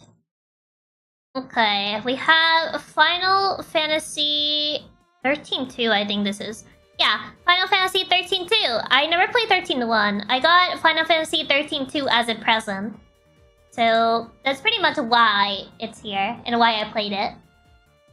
Final Fantasy 13-2. How does one talk about that? So you basically follow these 2 characters, Sarah and Noelle. And the weirdest at the sequel. Yeah, that was the one I got. So yeah, you follow these 2 characters, Sarah and Noelle. They go on a journey to pretty much save Sarah's sister. And you gotta solve time paradoxes that, you know, threaten the timeline and stuff. And there's multiple endings to this, apparently. I didn't know that. I actually looked it up because someone said there were multiple endings to this. I apparently got the canon ending, so that's all that matters. The canon ending is bad. I didn't like it. I apparently got the canon ending without meaning to. So I didn't really care about the characters. I'll be entirely honest. I didn't care about Sarah. I didn't really care about Noel. I didn't care about what's his face? What's the face of the villain guy again? I mean, Yule, I think was the other girl, was okay, but I didn't really care about the other guy. The canon was just a setup for the 3rd game. Yeah, but I still didn't like it. Yeah, I noticed it was supposed to be like some sort of setup, but I was like, this ending doesn't really want to make me play the next game. The main problem of 13.2 was there was a chunk of the game locked behind DLC, bro. My opinion, didn't 13.2 because of the main... I didn't like 13.2 because of the main character sucked. I didn't really... it's not my cup of tea. I wouldn't put it like I wish I could forget, since I'm just... I just don't really care about it. So it's just not my cup of tea. But Chiaki, the Final Fantasy 13 trilogy games are considered the worst, so it's really hit and miss. So that's the thing. Lightning to me was the best part of Final Fantasy 13, and they just yoinked her away. Yeah, she's not in the second one, which is the one that I played. I mean, she kind of appears, but also not really. But yeah... Okay, Fire Emblem Awakening, would play it again. It was the game that got me into the series, so... It does hold a special place in my heart, despite the imperfections that the game may have. Because I am aware, it's not a perfect Fire Emblem game. But is there really anything perfect in this world? Awakening was fun, and honestly, if it's fun, I'll take it. It's close to. It may not be perfect, but I enjoyed it. It got a lot of people into the series. It saved Fire Emblem from vanishing into the void. So, I'll take that. I'll take this. Gladly take that. Sacred Stones, on the other hand... Is there anything perfect in this world? Yes, me. By the way, I'm very humble. Truly very humble. I think you could potentially enjoy other Final Fantasy games. They're really very different from each other. I'm ready to throw hands for this one. Sacred Stones! S tier. Honestly, I love Sacred Stones. I love Sacred Stones. Ephraim and Erika, I honestly really love both of them. There are a lot of charming characters. My only gripe with Sacred Stones is the fact that supports are so hard to get because old Fire Emblems. Old Fire Emblems are hard to get, hard to, you know, get supports. So I really want to remake Sacred Stones. I wanna see Sacred Stones in HD. And also, it has one of the best Fire Emblem villains. In my opinion. One of the best Fire Emblem antagonists in this game. Really like them. So yes. It straight up just goes into SS tier. Yes, that one boss fight that had a lot of emotional undertone. Yes. I would... If I could ask for a Fire Emblem game remake, this one. This one. I know everyone wants the Eli Wood one. Or the Roy one. But... Can I ask you something? Is every story a proper route, or is Erika route the intended main run? I believe both routes have their merits. Like, they're slightly different from each other. They're not, like, radically different. But... I would still say that... I think was Erika's the canon one? It might have been Erika. I can't fully remember if Erika's is supposed to be the canon. I don't really remember if it was Ephraim's. Let me check. Which is the intended. Because I read somewhere that Erika's is supposed to be the quote-unquote canon. But they do have like their slight differences between Erika's and Ephraim's. It's the intended route for Sacred Stones. I think the Erika's the intended main just because of Engage. I think Erika was just like poster character for Engage. But both are canon. I think since they split in the middle of the story and they cover different parts, they cover different sections for sure. I don't think there's a canon one. Fire Emblem never has been like one that gives the canon precisely.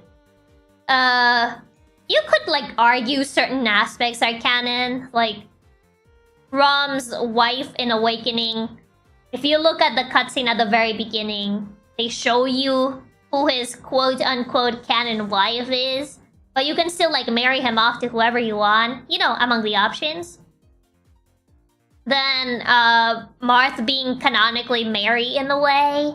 Like, it's kind of hard to like define a canon because there has never been like something fully set in stone. So one can only really take a guess as whose route is canon in, you know, Sacred Stones. So I would say both have their merits. I think in Engage's case, they probably just picked the twin. And I think Erica, because, you know, I'm canon wife is Sully, and I'll accept the other. Tell that to the cutscenes. Tell that to the cutscenes. Avoid over the game until when you could choose which route to take. So more than worrying which was the canon route, I was wondering just if everyone's route was a proper one.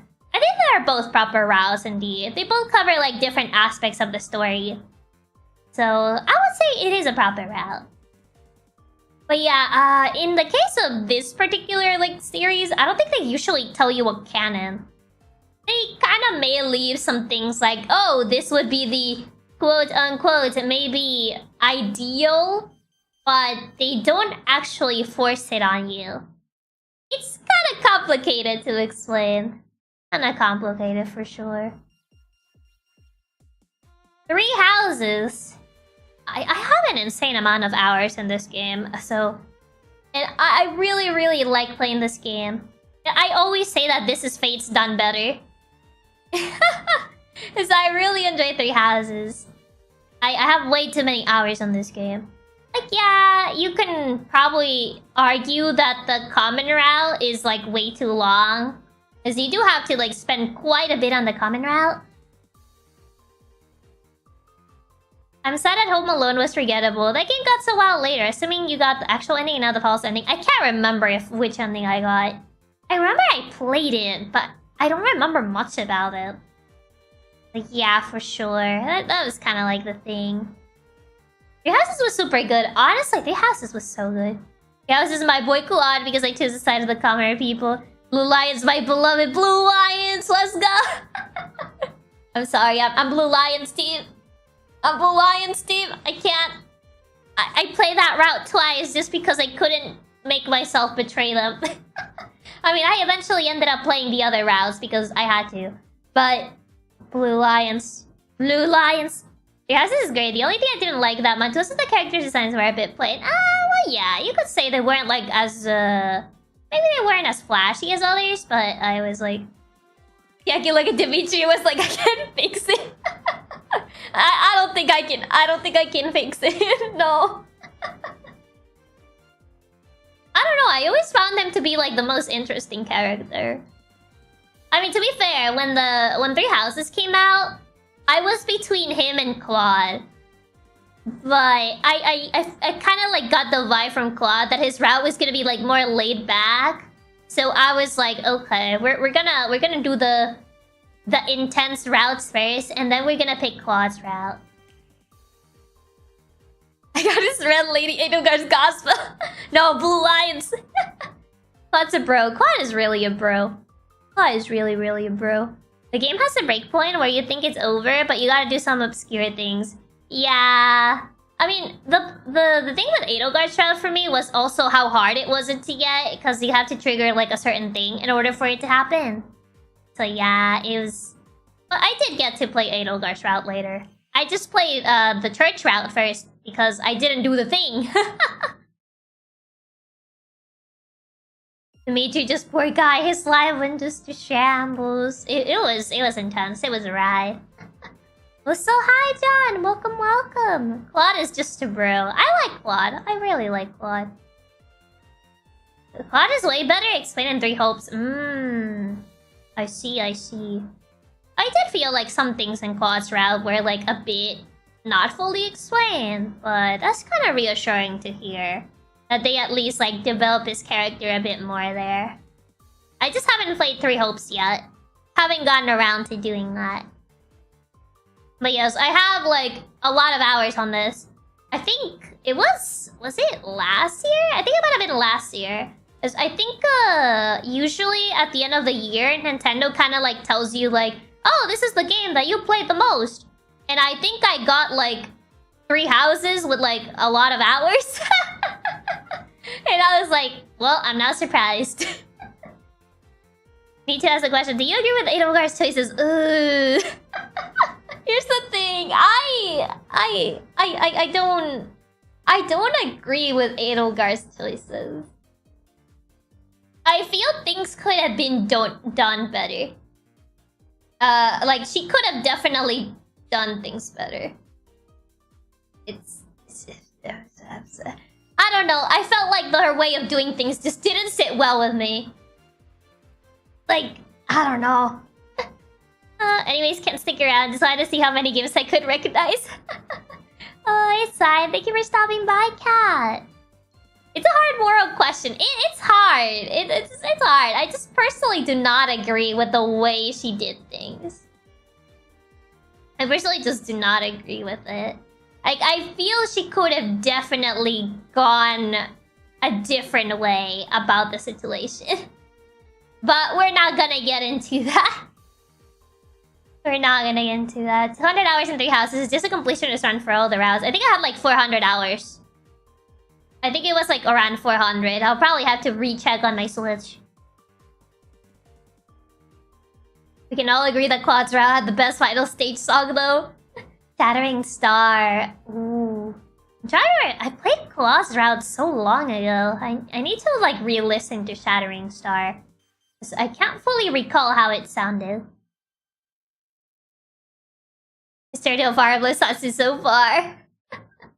I love Fire Emblem. It's one of my favorite series. So that should have been obvious.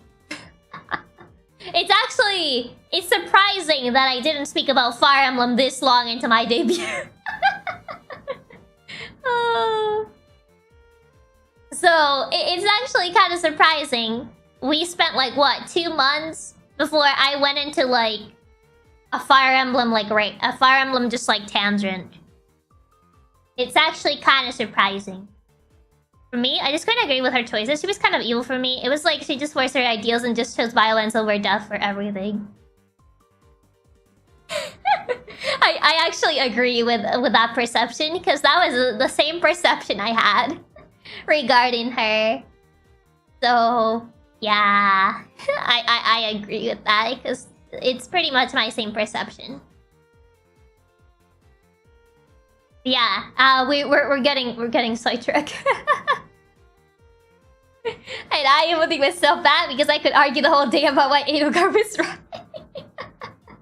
This could become a debate about that, but we really do need to move on. Okay, Fire Emblem Warriors. This is a Warriors type game, as the title may say. My main gripe with this was that, I mean, I shouldn't have expected a groundbreaking story out of this. But my main gripe was that the story was just a watered-down version of Sacred Stones. So, yeah, I didn't really like it that much. And also, there was like a lack of variety in characters from Fire Emblem games. Wait, let me actually double check something, because I think he was not included. The fact that Ike, Eliwood, and Roy were not in this, or even Lynn or Hector, is kind of like a crime in and of itself. Let me check the DLC real quick, because I never got the DLC for this. Oh, Kaida was on this, but... Fire Emblem, Lucina was on this. Yeah, I'm pretty sure. Yeah, it was pretty much just Fate's Awakening and Shadow Dragon. Which is disregarding a big amount of Fire Emblem games. It's like completely disregarding existence of Almond Celica. Then just disregarding the entirety of Fire Emblem 7. Like Eliwood, Lynn, and Hector. There's a big fan base that likes Eliwood, Lynn, and Hector. So I don't know where they were coming from with this. That would be a weird marketing choice. Those wars are the favorite in the West. But this game did not only come out in the West, though. I'm pretty sure not even the Japanese version had those characters. I mean, and you could include characters from, like, you know, games that were also available in the West. GBA games were available in the West. You could actually give them, you know, a bit more publicity. Like, they could have included Eric or Ephraim. They could have included Eli Wood, Lynn, Hector, you know, GBA games. Ike. I mean, Ike was iconic already because of Smash. So, I don't know. I don't think there's an excuse. I don't think there's an excuse. I do like it. It was very forgettable. Just a watered down version of Sacred Stones. Hardly any variety in characters.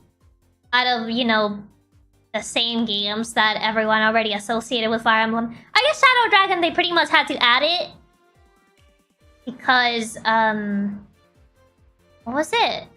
They pretty much just had to add him because the mascot of the series. Celica was actually added in the Warrior game. Not sure if it was the Switch port or if the DLC. Was she added? I don't remember if she was added in this one. Let me see. DLC. Fire Emblem Warriors. They added Azura. They added Oboro. They added Niles. They added Corin. They added Camilla. They added Navarre, which is Shadow Dragon. Minerva, Lind, also Shadow Dragon. Oh, they did add Lynn. Okay, I'll give them that. They added Lynn. They added Elaine. Okay, that's Awakening. Awakening. Okay, they added Lynn. No, I'll give them that. But where's Ike? The fact that Ike is not here. Or Hector. Where's Hector? Hector is like one of the characters that I see a lot of people like, and he's just not here. That's a crime. I'll give them the fact that they added Lynn at the very least. To be fair, I didn't really keep track of the DLC. They added Tiki, but Tiki is Shadow Dragon, so...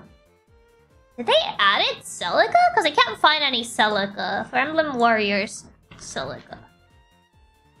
Oh, they did add... Wait, is this... Oh yeah, they did add Celica. Okay, they added Celica. I'll give them that. But they still didn't add Ike. There's still quite a variety missing. Exactly. I mean, it's weird not including them because of that. It's not like using the best tools to market overseas. Yeah, that's kind of like the thing. It's kind of like the thing that I don't understand. Why they went for that. Oh, security breach. Ah, boy. Broken game?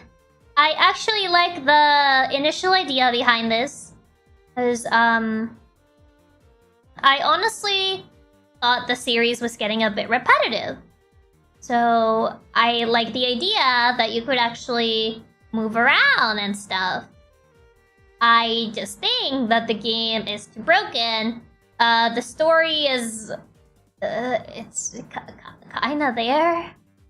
I mean, people say DLC kinda fixed upon it. I am not talking about Ruin. This is base game only. Current game... It crawls. I don't think it even runs. It straight up just crawls.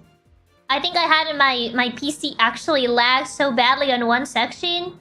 I was playing this game recently, and my PC just started lagging really badly on one section. It was borderline impossible to beat it. I managed to beat it eventually, but boy.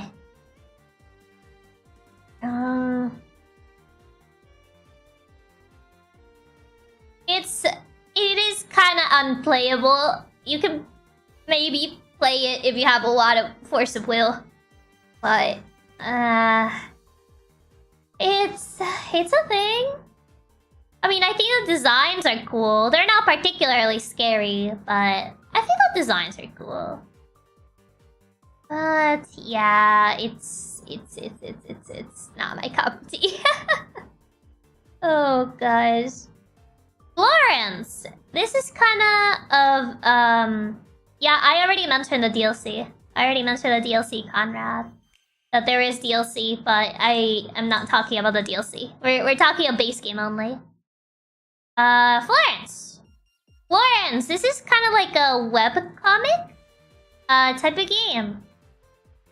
It basically revolves about dealing with the ups and downs of, like, the first love of the protagonist. It doesn't really overstay its welcome. It's a really short game. Really cute. I would say it's pretty enjoyable. It doesn't overstay its welcome. It does what it does really good. Art style is beautiful. There's really not much to complain about this game, or there's really not much bad about this game. It does what it does, and it does it well. Short but sweet, exactly. It's a short but sweet game. Genshin.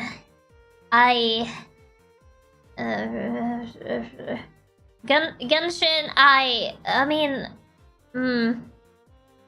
this comes from someone that used to be a really dedicated Genshin player, but eventually I just like slowly drifted away from this game.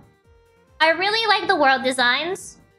The world designs are nice, but this is a definitely pay-to-win kind of game. As otherwise, you would need to spend a long time grinding. Like, you know, grinding for Primogems or artifact grinding, everyone's favorite. The story kind of dropped its quality around Inazuma. People say Sumeru is better, allegedly, but it's also kind of long. So, it's just okay.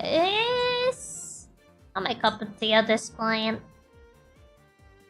I just like Genshin for the exploration. I hate the grind. It became too grindy. I don't know. It just kind of lost the charm it had for me at the very beginning. So, like, I love the art. The art style is really pretty. The music is so good. But it just kind of, I don't know. I feel like the grind killed it a lot. Mostly artifact grinding. Even if you have OP characters, if your artifacts are bad, you won't be cleaning the abyss. Yeah. It's a lot of, you know, grinding. And we have Grimm's Hollow.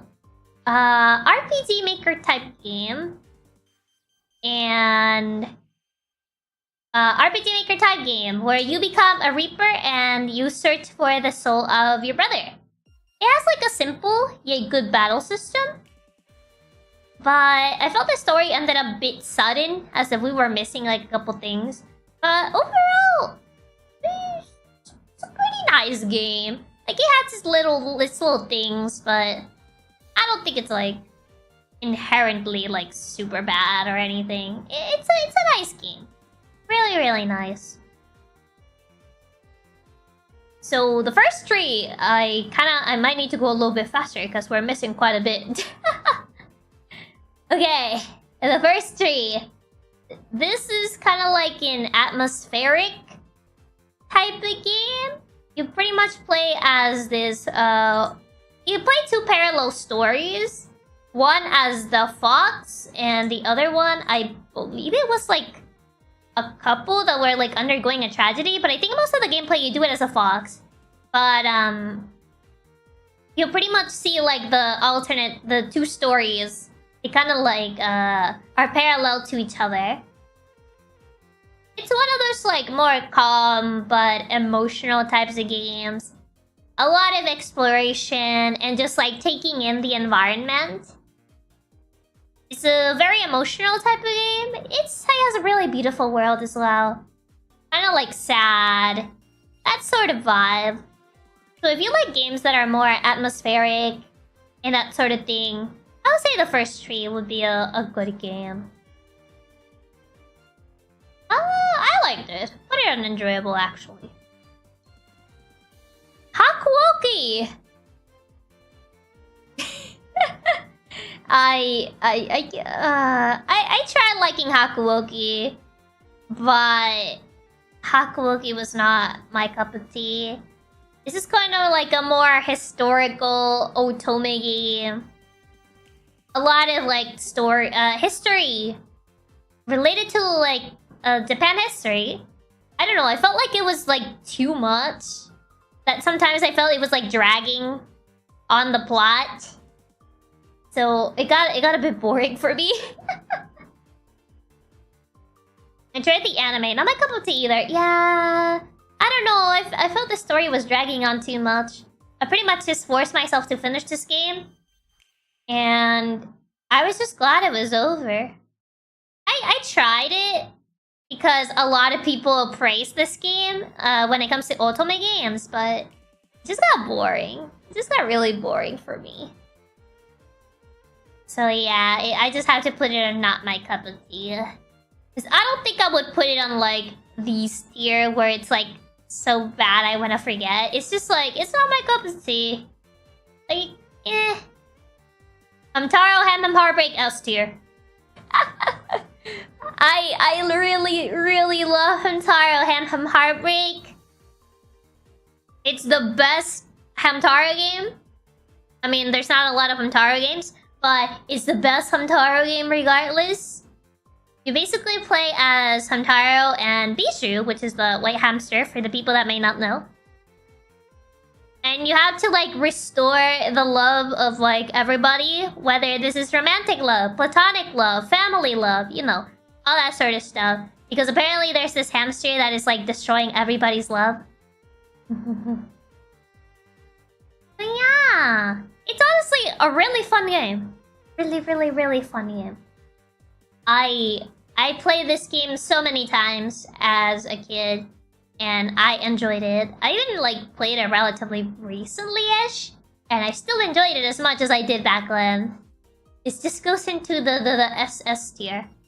It's such a good game. It's such a good game. It has a special place in my heart. What can I say? We have... Okay, I'm gonna address this one first because this one's kind of like a spiritual sequel of sorts. H like Line, it's really H like Line. It's still a great game till this day. Oh boy, Hatoful Boyfriend. Oh my god. I know everyone looked at Hatoful Boyfriend when it first came out. It was like, haha, silly game about birds. Yeah, silly game about birds. Totally silly game about birds. Yeah. Honestly, if you actually sit through the entirety of this game, there's definitely more than meets the eye. It's surprisingly really good. I know a lot of people are just gonna like laugh it off because that was like the butt of a joke. Because Pigeon is visibly offended. I mean, no, I'm used to it. I'm used to it. Because every time I literally talk about Hatoful Boyfriend, everyone's like, haha, Pigeon funny. Pigeon funny romance pigeon game. And I'm just like, they will never understand. They would never understand that the plot just goes a lot of places, man. You don't get it. You clearly don't get it. They'll never understand. But it's fine. It's fine. Hello, I'm new. Fire Emblem Enjoyer, let's go! Indeed. Fire Emblem Enjoyer for sure. Yeah, but welcome, C. Welcome. But we know what C's getting cancelled. Where liking Hatoful Boyfriend does not get you cancelled. It just... people don't take you seriously. But it's fine, I guess. You get used to it. If only people look through the surface, they would understand. Because guess what? The same developers that worked on this worked on Fall Guys, so take that. Oh gosh. Oh, you were too normal to understand the intricacies of bird boyfriend game. It's not even like bird boyfriend game. There's like so much more to it. If someone actually read the plot that's, you know, underneath the surface, they would understand. You mean, yes, Fall Guys, which is no bird skipping narrative. I mean, I don't mean it because of the narrative. I mean it because of, like, they also made something more popular than Hatoful Boyfriend. I think they made Murder by Numbers as well. Murder by...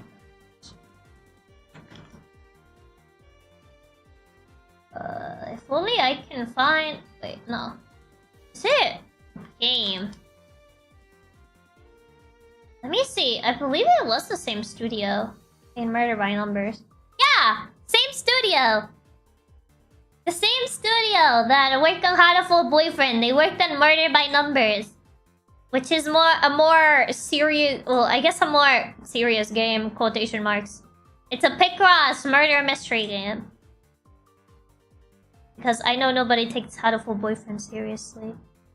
He might be looking silly, but I heard many good things about the story. It's quite interesting from what I've seen. Exactly! It gets really interesting. But people just don't understand. No one gets it. Wow, now that changes my opinion. Yeah, they work on Murder by Numbers. The same studio that worked on Hatoful Boyfriend. Because Hatoful Boyfriend, I think it was like 3 different developers. And Mediatonic was one of them. And they also work on Murder by Numbers. Murder by Numbers. Yes, Mediatonic. There they are. I got jump scared by the Steam trailer. Oh my god, I got startled. Okay, anyway, moving on. Moving on. Holiday Star. This is spiritual sequel. Christmas. Yeah, it was enjoyable. Not as wild as the base game, but it was enjoyable.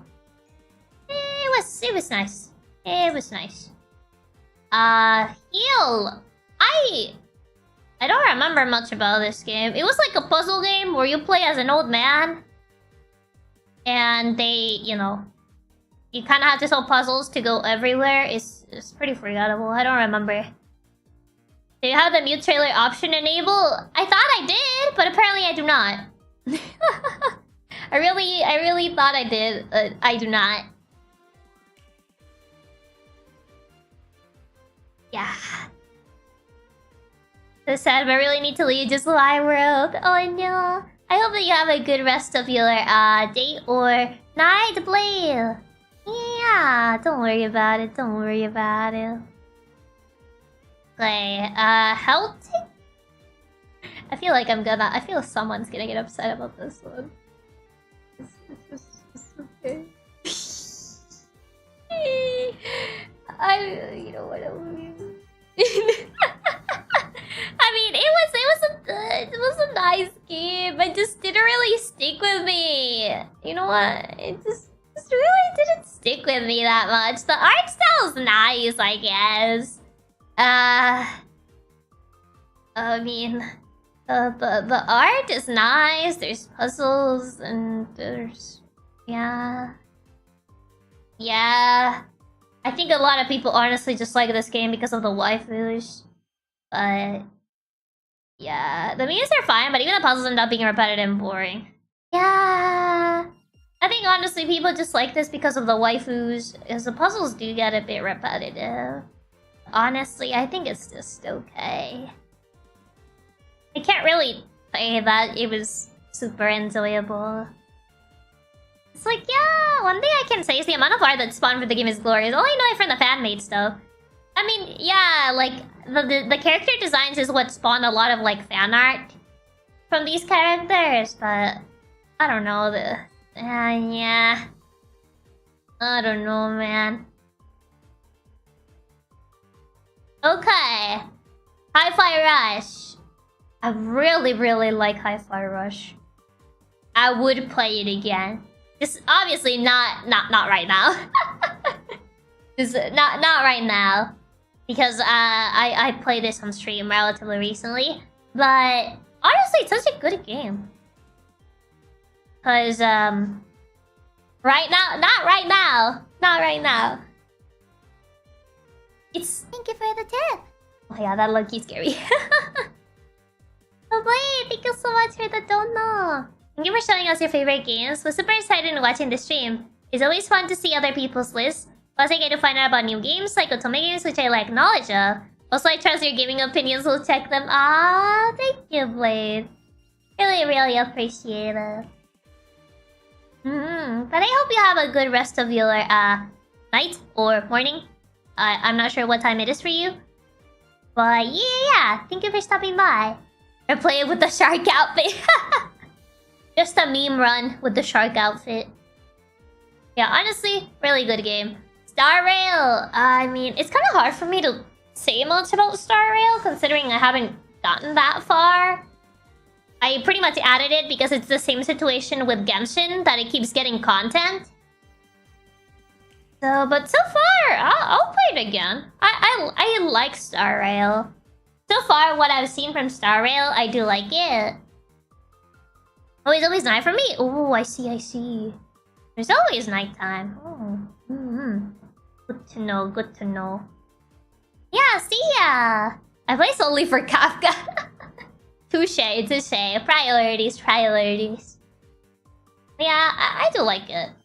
I think the little memes that they add is really endearing. And overall, I am a turn-based RPG player, so I like my turn-based combat. So that's also pretty nice. The best part about Star Rail is the story for me, and you seem to enjoy that. Yeah, I enjoyed the story so far that I've seen so far. For sure. Now we have Huntress of the Hollow. RPG Maker game. As I said before, there was a time period where I looked for RPG Maker games. So I was on a quest to find more RPG Maker games to play. Hunters of the Hollow is one of those that I played. I actually want to replay this one because my memory of this one's a bit vague. But what I do remember is that you play as a girl whose village gets attacked by wolves. After this so-called... So basically this girl lives in a village that is constantly surrounded by wolves. But they never attack the village until this one hunter shows up, and then the wolves just start attacking the village. And this girl who used to pretty much live a peaceful life decides to become a huntress to protect everyone in the village. Oh yeah, it kind of has like a pink color palette. It's a really interesting like color palette that they use. I know, not surprising, but it does get pretty dark. I actually want to replay this because I can't remember much about it, but well, the things that I remember about it was that it was like pretty interesting. So I think I'll just put it on just okay for now. Cause I think if I would play it again, it would feel like a bit weird. Considering these are all games that I really enjoy. Like, so yeah. I'll put it on just okay for now. We're trying to make an RPG on RPG Maker. It could be a fun stream, although it probably takes a lot of work. I feel it would take a lot of work, because I would need to focus a lot if I were to make an RPG on RPG Maker. I do want to like... I've seen a bit of what the engine looks like, but never really like gotten around it. But I think it would definitely be interesting. I don't know if I'll do it on stream though, because it does take quite a bit of focus, and I don't know if I'll be able to like multitask. I don't know if I'll actually be able to multitask, you know, talking with chat and like working on this, like working on an RPG on RPG Maker. And also, you know, if I were to make one, I think it'll be nicer to make the sprites be more custom instead of using the defaults. I don't know, maybe in the future. Maybe in the future. I'll think about it, because it does sound like a pretty cool idea.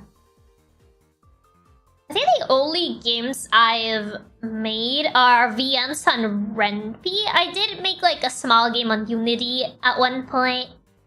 But I don't think I have that game anymore. I made like a really bad Unity game at one point. It was like an endless runner. I don't know if I said this on stream before.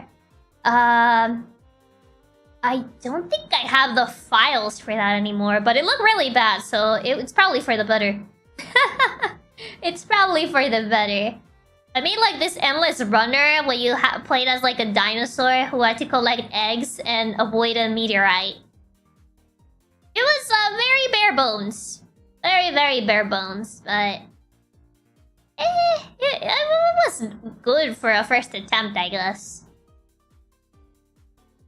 And I also made like a small visual novel on, I think, Ren'Py is the software for that?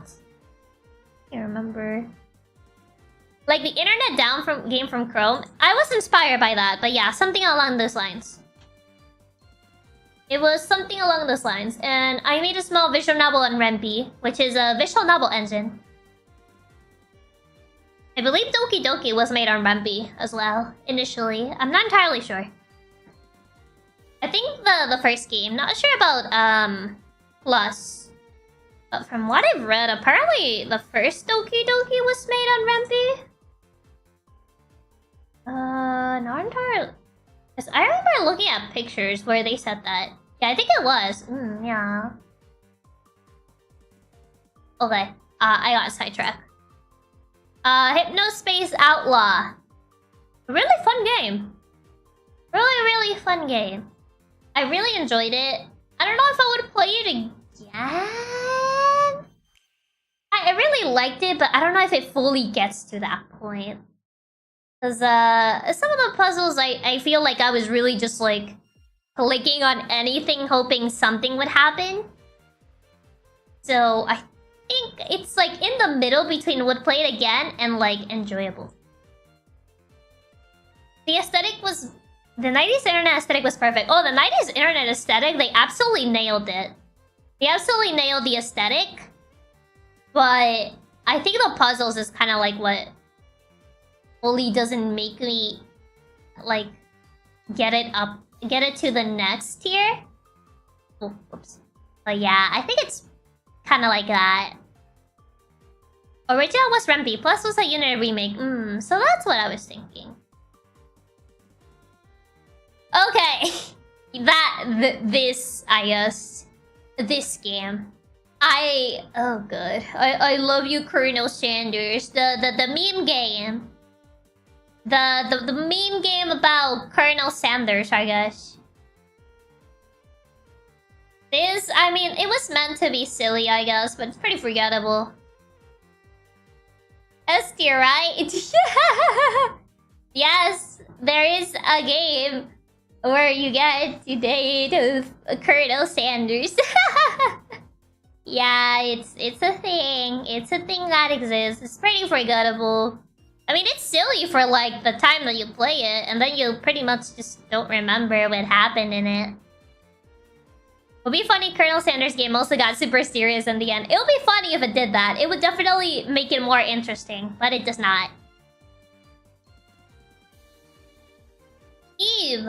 I have not played the remake. I only played the 2012, I believe? The 2012 version, but straight up S tier. Undisputed S tier. I love Eve. Eve is such a good RPG Maker game. Like, the story is not overly complicated. The music is absolutely amazing. Hands down, the music in Eve is beautiful. It's really good. I may not like Mary as a character, but her theme is really nice. I love Mary's theme. Even if I don't like Mary as a character that much. But overall, Eve is a great game. Straight up a great game. One of the best RPG Maker games out there. Undisputed. I based Eve love. It's just so good. Well, what can I say? It's just so good. Imaginary Friends. I played this. I know I played this, but I don't it's very forgettable. I'm sorry. It's just a very forgettable game. It's something about a girl that doesn't really have friends, and her mom wants her to touch grass. And like, she doesn't want to touch grass because she doesn't have friends. And then she like goes to this imaginary world where she apparently meets this imaginary boy. That's pretty much what it is. What I remembered at the very least. She's like me, no. That's pretty much what it is. It's a pretty forgettable game. I don't remember anything other than that. So it goes on the forgettable tier. So, Inscription!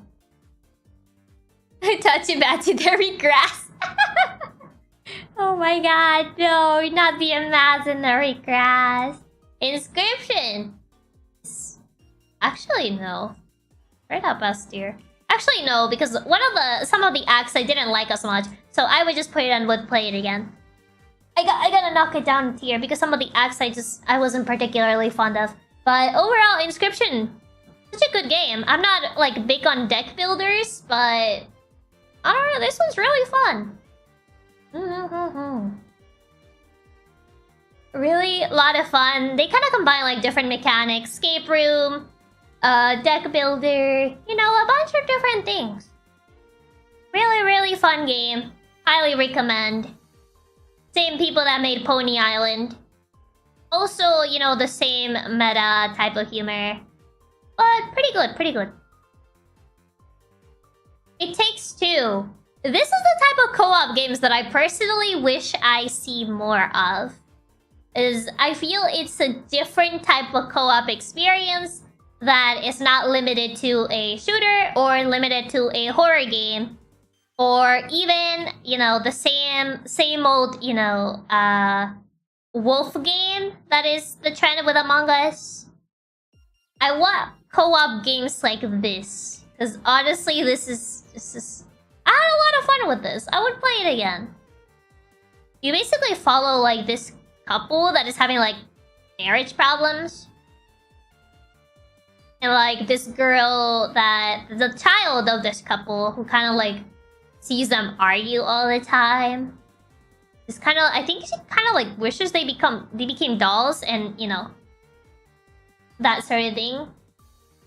And, like, they kind of, like, have to go back to their human selves. Or something like that. It was something along those lines. It's kind of hard to explain the plot. Honestly, I really like co-op games like these. But Chiaki, most gamers don't have friends to play with. It's fine. It's fine. I don't play that many co-op games either because of that. But It Takes Two is such a good game. I want more co-op games like this one. I want more co-op games that kind of like implement story, boss fights, you know, different like little mini games. It was such a fun game. I want more games like this one. Why can't we have more stuff like this? But alas, maybe one day. Maybe one day we'll get stuff like that. I don't know when that day will be. But for now, it is what it is. So, just shapes and beats. This is Bullet Hell. It has a bit of a story to it, but it's, you know, up to interpretation. It's not supposed to be its strong suit. The music was really good, so I'll just judge it on Bullet Hell and music, I guess, since it's kind of like Bullet Hell rhythm. And honestly, I liked it. It was enjoyable. Kiwi! Would play it again. It's also one of those fun co-op games where you play as these two Kiwi words that work at a postal office. And you go through like different levels and different seasons to like deliver the letters and stuff. It's really cute, lots of fun. But yes, I want more games like this. I just want more games like this. Speaking of Bullet Hells, ever heard of Toho? I know Toho. I don't think I want to play a Toho game. It just... I don't know. It looks really stressing when I look at them. The shapes and beats at least look fun. Because it wasn't as wild as Toho. Keep talking, nobody explodes. It's a nice game. It's a nice game. I feel like I would only really play it if people ask me to. It's okay. It's like, if somebody wanted to play this, I'll play it. Kid Icarus Uprising. Kid Icarus. Where would I put Kid Icarus Uprising? I feel like this game is different from standard Kid Icarus from what I've seen. I don't know. Like, I guess it might just be the type of gameplay that this game has. like on the 3DS, playing like a third-person like shooter gameplay, it was kind of like weird to control. So I wasn't like particularly super big on this. So it was just okay. I don't think I had like any strong feelings towards this one in particular. Killing Floor 2. I mean, I'm not a shooter person. Oh gosh. About Rising, but the 3DS was too small for such a complex game. It might have been that the software in which it was released. So, it could be that. I think mostly it's down here because of the gameplay. It was a bit weird to control the 3DS. So, that's kind of like why. Killing Floor 2 is a fun pew pew game. It's okay. it's okay. I mean, it has variety in maps. Yeah, it's a pew pew game. Lots of monsters and maps and weapons. Yeah. That's what the game has. I think you have like a Christmas map or something. Can you tell I don't know what to say about a shooter game? Oh god, can you tell? Is it that obvious? Oh god, it is a game indeed. It's a game. It's not my cup of tea. Killing Floor is not my cup of tea. It's not my cup of tea. It exists. It's okay. It's not my cup of tea. I would just say it's not my cup of tea, because straight up it isn't. Kindergarten. It's a game where you play as a normal kindergarten kid.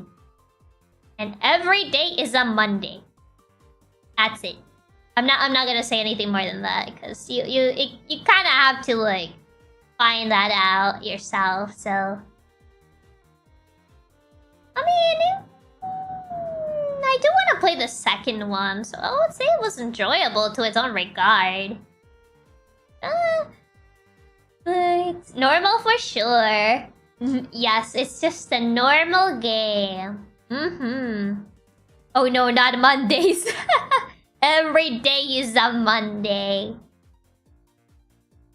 Guitaria Fables. I wanted to like Guitaria Fables. I really wanted to like Guitaria Fables because I think it looks really cute. But the problem with this game is that Guitaria Fables is an RPG with farming elements, but it doesn't really excel at anything. It doesn't really go full RPG. It doesn't really go full farming. It's pretty bare bones at both aspects.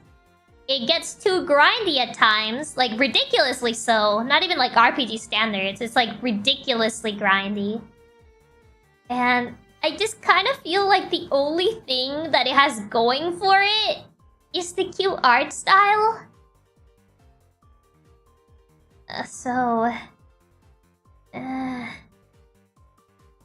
Have you thought about or played Ghost Trick and Raincoat?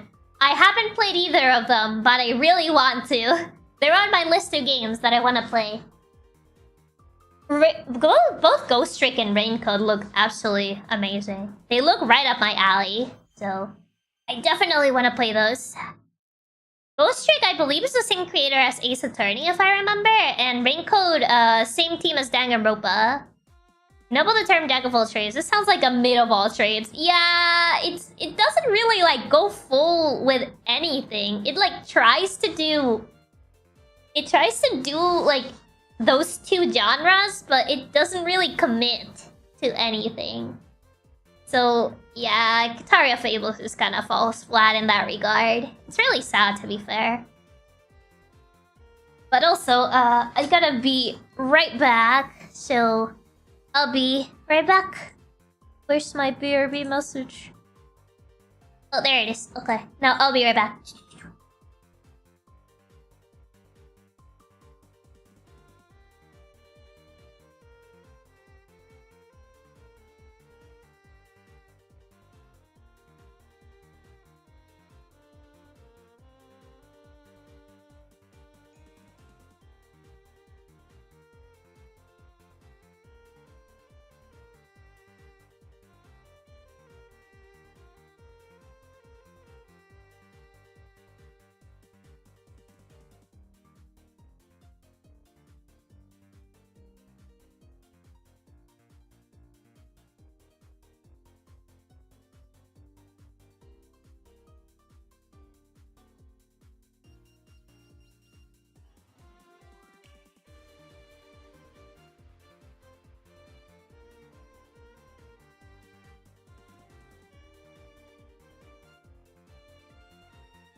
Okay, I've returned.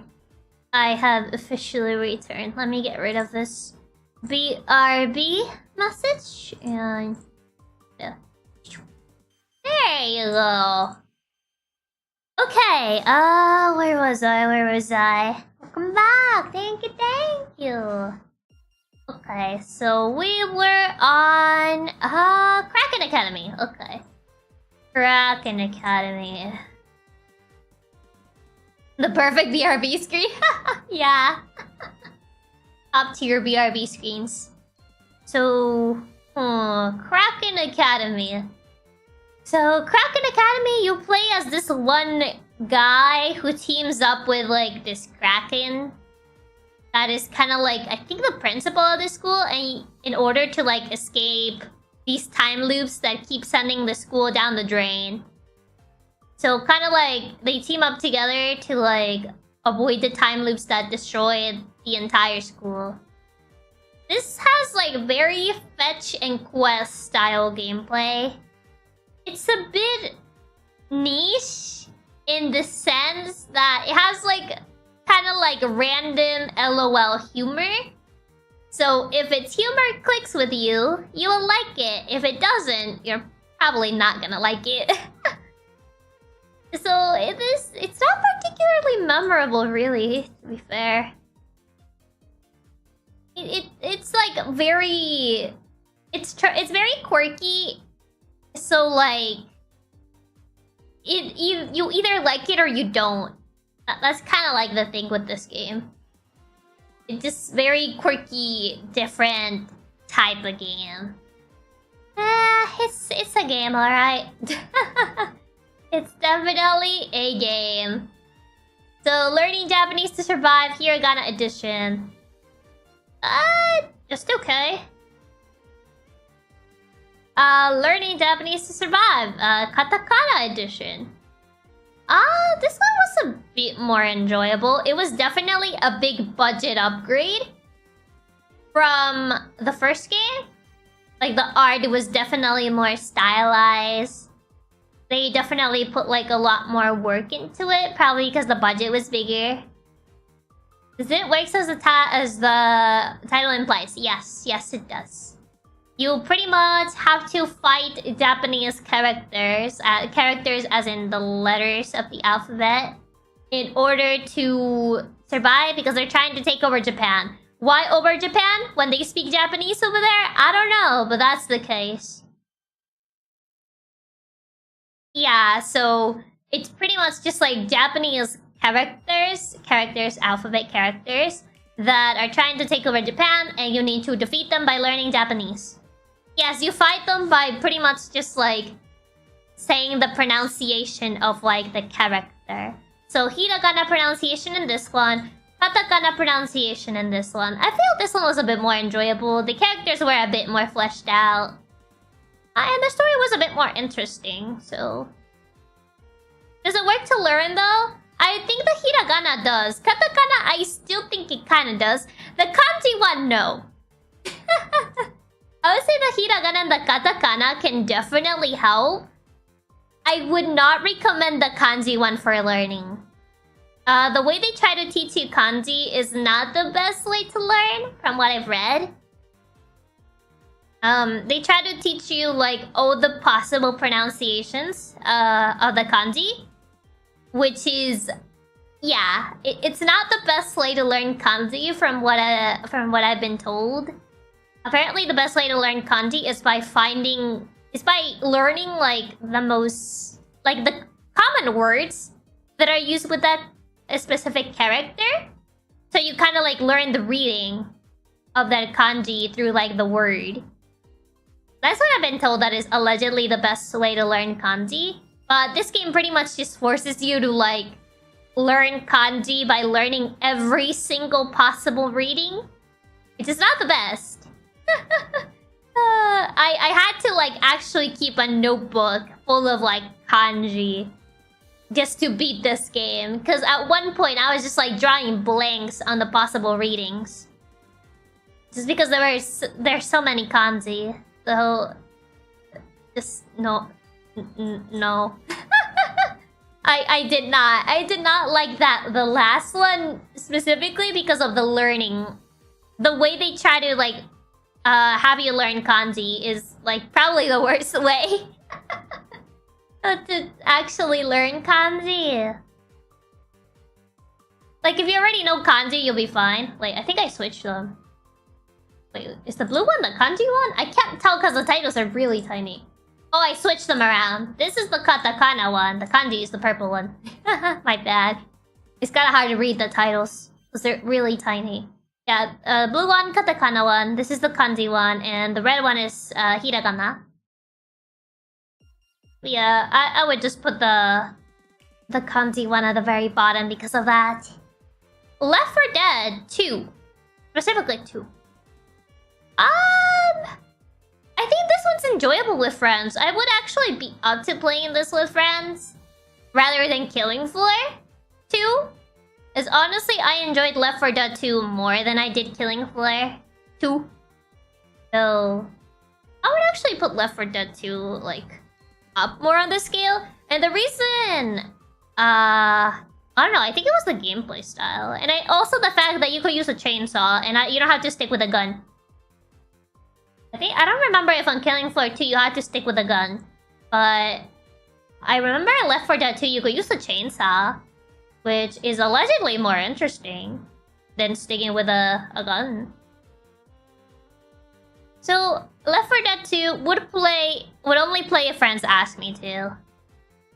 Honestly, that's my state on that one. I'm a melee player. Yeah, I'm a melee player. I stick with melee weapons. I can't aim, so... melee is my way to go. Okay, lie, eat. So many twos. It's like those games are better on their second release. So many twos. So I only played the twos. I've never played the first ones. Lie, eat. This is RPG Maker game. You play as this guy who has a dragon. In this world, dragons are basically born out of people's wishes. So basically, let's say you wish to, like, see through people's lies. Then a dragon would be born that could see people's lies. So that's kind of like how things work in this world. It's not a super groundbreaking story. I think it's, like, nice and sweet for what it does. But it's not gonna be, like, absolutely groundbreaking. I honestly think it's just, like, a pretty nice game overall. It has, like, 3 chapters, I believe? It's kind of, like, divided in chapters. Really kind of, like, sweet and nice. Little Gator game.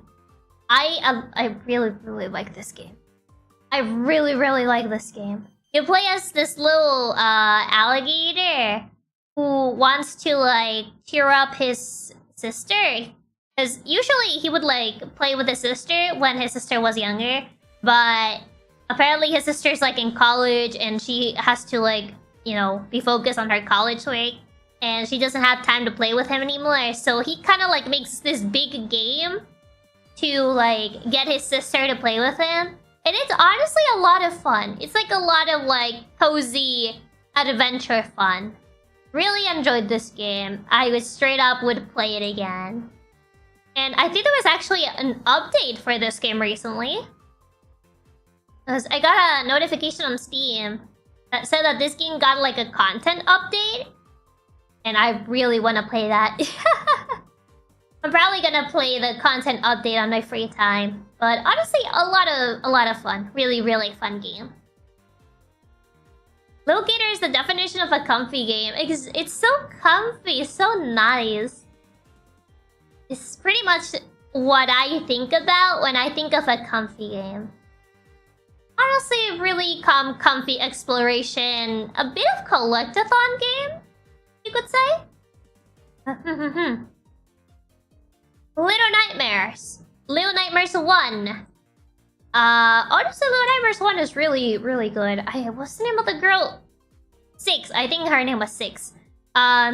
You play as this girl called 6. You gotta escape the spooky house with the spooky monsters. Well, not really house, but like the spooky area. With the spooky monsters. Honestly, Little Nightmares is really good. I love Little Nightmares. Yeah, definitely 6. Yeah, 6. And then, Little Nightmares 2. I think Little Nightmares 2 kind of feels more like a prequel rather than a sequel due to some events in the story. But honestly, super enjoyable as well. You pretty much are joined by this boy called Mono, if I remember correctly. And both of them, I would play again. I just enjoy it. Little Nightmares 2 will be great for streaming. Oh yeah, I've heard that it's gonna get co-op. I did see. Yeah, I saw the Gamescom opening night, and I saw Little Nightmares 3, and I was so excited. I was just like, oh my god, Little Nightmares 3! I did not expect a Little Nightmares 3, but I'm glad we're getting a Little Nightmares 3. I was so excited, man. So happy. Very, very happy. Little Nightmares 3 was also a different dev, if I recall. Oh, same dev as Hades? Oh, that's interesting. I didn't notice it was by a different dev. Oh, that would be interesting for sure. Yeah, it's also interesting that they'll finally have co-op. Very, very nice. Very nice. And we have Lonesome Village. Lonesome Village. Very comfy game. You play as this coyote. It's kinda a little bit of a Zelda-like, but not fully. More like a comfy No. You kinda go to this tower, you do a couple puzzles to like free the villagers after they went missing. It's mostly like really comfy. It's not like super adventure, anything like that. It's pretty simple, but it's enjoyable for what it does. And we have, yeah, apparently there seems to be a theme here. Yeah, Love Burb. This is not like How to Full Boyfriend. This is not a visual novel. This is a rhythm game where you play as a bird trying to like riz other birds by showing your rhythm gamer skills. The controls on this were a little bit clunky. And also the characters, they were a bit of a hit and miss, to be fair. So I think this game was just okay. I kind of thought this was gonna like... I don't know. I thought this was gonna be like a bit more silly. There was gonna be more to it, but... it was just okay. Chiaki's a cat makes sense she likes birds. It all adds up. It's all part of my plan. You got... wait, like Explore? No, not like Explore. It's not related to Spore in any sort of regard. You pretty much just play as an actual bird, and you gotta use like, I guess similar to like the mechanic where you like dance to like raise other creatures in Spore, but not fully like that. But yeah, it's kind of like that in a way, I guess, but not fully, not fully. Then Mad Father, another one of the big RPG Maker titles. Mad Father is, I don't like it as much as Eve. 'Cause, I don't know, I feel it doesn't have like the same charisma as Eve, but it's honestly a very enjoyable game. I would definitely play it again, I would say. It's definitely interesting on what it does. I played the remake, I did not play the original, so I can't talk about the original. I can only talk about the version I played, but overall, it's pretty enjoyable. I liked it. I really liked it that I will play it again. It's been quite a while since I played Mad Father. But yeah, you basically play as this girl who has a father that is kind of like a mad scientist, aka Mad Father. And you pretty much like uncover the secrets of what the father has been up to. That's kind of like the basic premise. Magical eyes, red is for anguish. I honestly don't remember what happened in this. Straight up, pretty forgettable. I don't remember what happened. Mario Party Island Tour. I've heard a lot of people call this like the worst Mario Party, or like one of the worst Mario Parties. I think I only played this once. There's not really a lot of mini games. Not a lot of variety at the very least. It's okay. It's a Mario Party game. I don't really like own a lot of Mario Party games, so I can't really like use them as a comparison. But I thought this game was okay. Mario Kart Wii S tier. I know someone's gonna say that the what's it called? Double Dash was better. But I didn't grow up with Double Dash, so I'm not gonna I'm not gonna put Double Dash up there. Because I never played Double Dash. But Mario Kart Wii was... I love Mario Kart Wii. So much fun. So much fun. I don't think Mario Kart 8 has been able to replicate what Mario Kart Wii did for me. I tried playing Mario Kart 8, I couldn't get into it, which is why I didn't buy Deluxe, is it? I think it is Deluxe. The one that's on the Switch. Mario Kart 8 Deluxe. Yeah, I think Deluxe is the one on Switch. Yeah, Deluxe is on Switch. I would have never thought that you like driving. It's just Mario Kart 8 was just like mindless fun. When I played it with my older sibling, it was honestly like a lot of fun. So yeah, I definitely had to put it up there. Mass Effect. I put the Mass Effect, what's this called again? Deluxe Edition or something? Because that's the version that I played, and that is the version that has a little bit more content on it. It basically includes like 3 games. Oh, Legendary Edition, that's the word. Yeah. The Mass Effect Legendary Edition, that's the trilogy. Well, I say trilogy, I don't consider Andromeda in this because it's not in this package. I know Andromeda exists, but it's not in this package, so we're gonna call it trilogy. So, the Mass Effect Legendary Edition. That's the one I've played. It would rank higher if it wasn't because of the 3rd game. So it ranks on enjoyable instead. Because honestly, it would definitely rank higher if it wasn't for that. But it goes on enjoyable. As I like Mass Effect. The Mass Effect 3 ending. Yeah.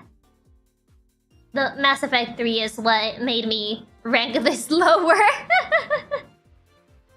Oh boy. Andromeda was more like a spin-off since the story was completely disconnected. But yeah, I mean, story-wise, Andromeda's not, like, connected. But, you know, I kind of like mean on this particular package, only those 3 games were in there. We had a Mass Effect on the tier list ranking. Oh, I see what you did there. Yeah, it really did. Honestly, it would have ranked much higher if it wasn't because of that. But alas, we already have Metal Gear Rising Revengeance. I'm sorry, I just really like this game. I've never played the main Metal Gear games. Oh god. Uh-oh. Oh. OBS? OBS? Please? I don't know if OBS is working with me right now. Because I just saw the... What do you call these things? Oh, never mind. It's dead. Lagged a bit. Yeah, it's... I see it lagging. I see it lagging. It's OBS. I don't know why it's doing this, to be fair. I don't know why it's been doing this late. Oh. Okay. Are you gonna keep doing that? Yep, it's still doing it. Rising was so good that the OBS started freaking out at this mention. OBS does not like Metal Gear Rising. Why? Man, OBS did not like that. It's going all over the place right now. So I'm not sure how this stream is gonna go. Why has it been doing that lately? It does it on random streams, and I have no idea why. I'm trying to, like, see if there's, like, some weird setting. I don't see anything right from the get-go. Oh, could it be this? Enable network optimizations. Might be that. Might be that weird setting. I don't know if it's that, but it could be that. I'll have to check by disabling that for next stream and hoping it's not doing that. So what? What does that mean? I don't know what that means. I don't know what that means. Oh gosh. I see the thing is going down on OBS. And I'm not sure how to fix it. How do I fix it? I don't know how to fix it. It's a Metal Gear reference, but the Solid game's not Rising. Ah, the Solid games. Yeah, I never played the Solid games. Yeah, I never played the Solid games. I've only played Rising. I know the Solid games are more stealth-based, but honestly, I just really like this game. The combat system is great. Also, the music is absolutely awesome. The story has pretty much aged pretty well. I don't think it has aged badly either. I think you might enjoy them. Stealth is mostly optional. I've been told that the Solid games are, like, very stealth-based. I don't know. We'll definitely have to try them someday. Yes, stealth proceeds to take down attack. I don't know. We'll have to see. We'll have to see. But yeah, absolutely, Metal Gear Rising Revengeance has to go all the way up there. It's just so good. It's just so good. I just can't. It just has to be there. There is no uncontested opinion. Midnight Train. This is RPG Maker. You follow this one girl that is trapped in a train. Metal Gear 3 Remake is coming. I think there's like a trilogy thing coming soon, isn't there? I remember seeing something along those lines, if I remember correctly. But I could be wrong. I do not fully recall. But for Midnight Train, this follows the story of this one girl. Well, this one girl. That she goes on a train, And the train suddenly stops. And she gets like this ominous note that she must get to her next train before, you know, the next train leaves.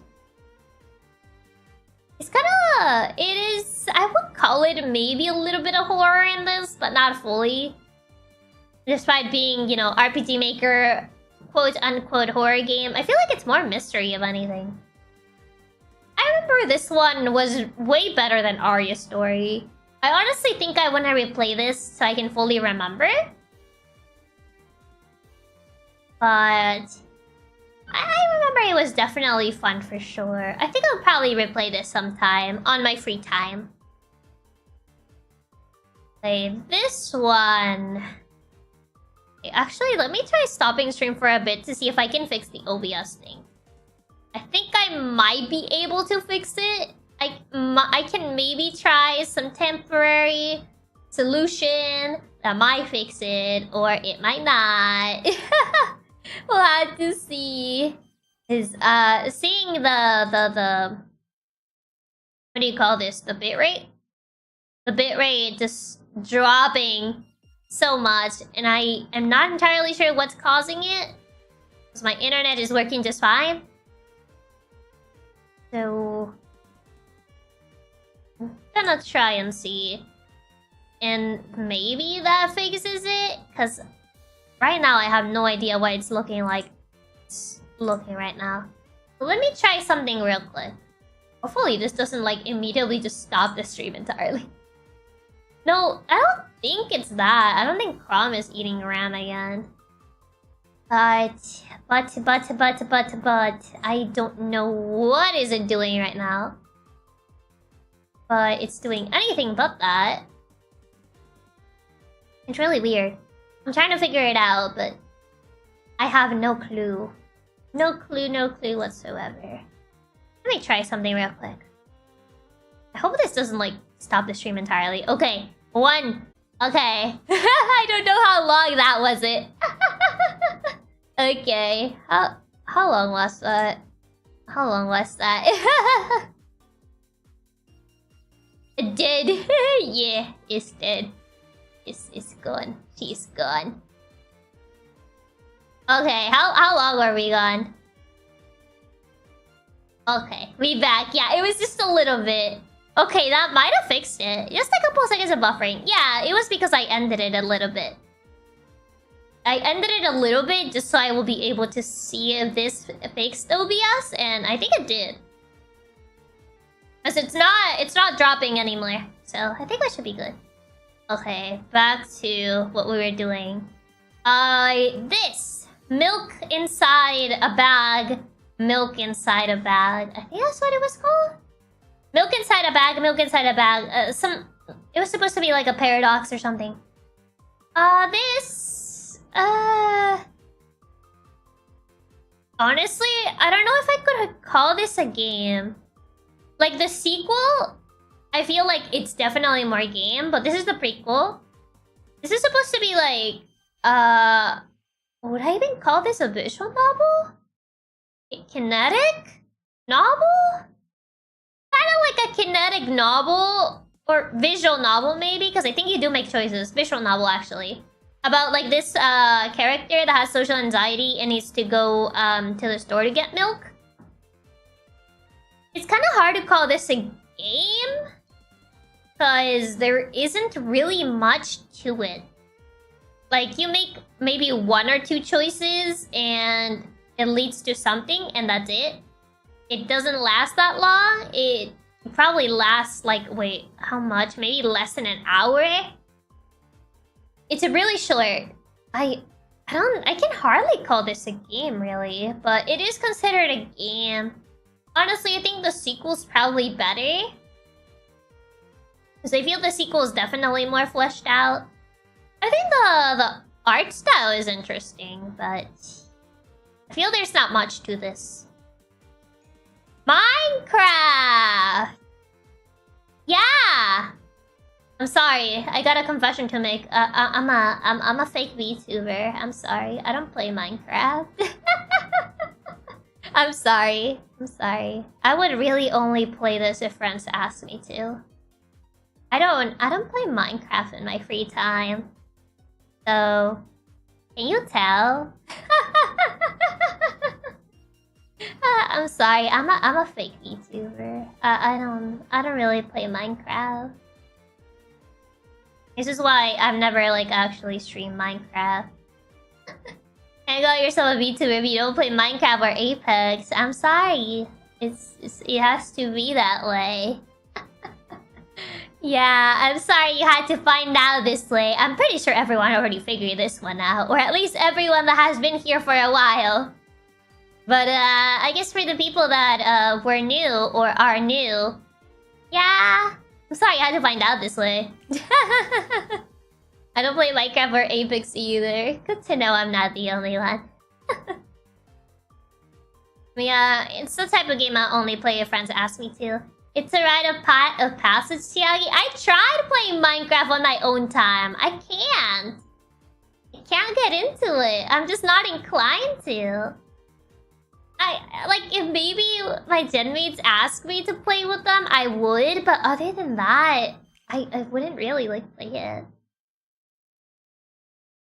It would be fun to see you join the server. Yeah, fair enough. The viewers when they discovered there are more games in Minecraft, Apex, and Overwatch. Yeah, explains how you are the only one that hasn't entered the server. Wait, has Miuna entered the server? Because from what I know, I think Miuna hasn't entered the server either. So last I saw, Miuna hasn't like entered the server either, but I'm not entirely sure if that is still up to date. And if it's only just me at this point. I'm sorry you had to find out this way. I'm sorry you had to be like this. But alas, I'm honest. Okay. Moving on from that. Misao! Misao. I like Misao, but I don't know if this happened only in the definitive edition or also in the original. I played definitive, so I don't know about the original. What I can say is, Misao would have ranked much higher if they didn't try to redeem a character that did not deserve to be redeemed. I'm not gonna say who it is, because that's a spoiler, but they definitely did not deserve to be redeemed. And the fact that Misao tried to make me feel bad for them was... It definitely took away some points from them. Because if you know which character I'm talking about, you would also think the same way as I do. That they did not deserve a redemption. They were a terrible character. And no feel bad for them will redeem them. But the story overall, despite that, is really good. I really like what Misao does with the main characters. Between the female and the male character. Because they have different personalities, which I really thought it was like a really unique aspect to it. That if you play as the girl character, she has a different approach to how she feels about the story. If you play as the male character, he has a different approach as to how he feels about the story. It's honestly really nice. I don't really see that when I do avatar characters, I guess. Well, you wouldn't really call them avatar characters because you can't really customize them. They're kind of like predetermined in their appearance. But as the main characters, the way they do them differently, it really feels like you're playing as different characters. It doesn't feel like it's just a gender-bent version of the other character. And honestly, I don't see a lot of games doing that. And I gotta give props to Misao for that one, because I think that was really cool. Like, I think the guy character was more compassionate regarding the events that happened in Misao. And the female character was less compassionate. She was kind of like more vengeful in a way. It's kind of hard to explain. But honestly, it's a great game if you ignore that last aspect I said. Regarding that one character that should have not been redeemed. But other than that, really good game. Mother 3. S tier. Absolute S tier. Best of the Earthbound games. I don't care how many people make the Will Mother 3 English localization when in my heart one day. But this game is so good. The fact that we haven't gotten it in the West is the crime. And I'll forever be upset. But it's such a good game regardless. Anyway, moving on. Oh god, why is this game next to Mother 3? This game. Oh, this game. I should have made a different tier for this game specifically. Actually, you know what? Can I make that? Can I make like a different tier just for that game? Just for that game alone, just Mystic. A lot of my life wasted. Mystic Messenger. Oh god, the amount of hours I spent on this is absolutely ridiculous. Just the Mystic Messenger tier. Probably 3 houses should have been in that tier as well, because I also spent way too many hours on 3 houses. Oh god, okay. Mystic Messenger. I don't know if I'll play it again. Because I already played everything regarding Mystic Messenger. I think calling it enjoyable would be a lie. But I don't know if I really want to put it on S tier. Oh god, I'm kind of conflicted about this one. I should probably just like make an alternate tier for this. Let me actually just make an alternate tier. Can I just get an alternate tier for this? I'm just gonna make an alternate tier. Oh, I'm just gonna be called the Mystic Messenger tier. Cause I don't think there's like another word to address this as. So let me just quickly make an additional tier for this. I think I'm gonna put it above would play it above enjoyable. I think that's about right. Add a row above. This will be. Wait, no, that messed up the colors. That's not what I wanted to do. This one has to be purple. Beyond comprehension tier. What's Mystic Messenger like? It's basically a game where you work as a party organizer. After getting this chat application installed on your phone, because you found this random phone, you decide to return it to the owner, and you find out that the owner was like a party organizer, and you found out about like the application that they used to organize the parties, and now you're kind of like, you join the organization, and a lot of stuff happens. A lot of stuff happens in this game. It's kind of, I can't really explain Mystic Messenger.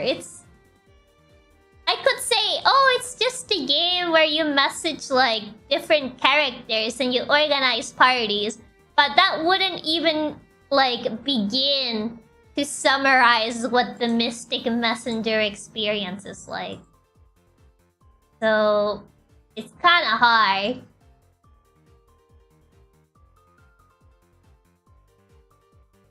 It's a messaging otome. That's the simplest way, but we're pretty much excluding the entire plot and the wildness that goes on in that game.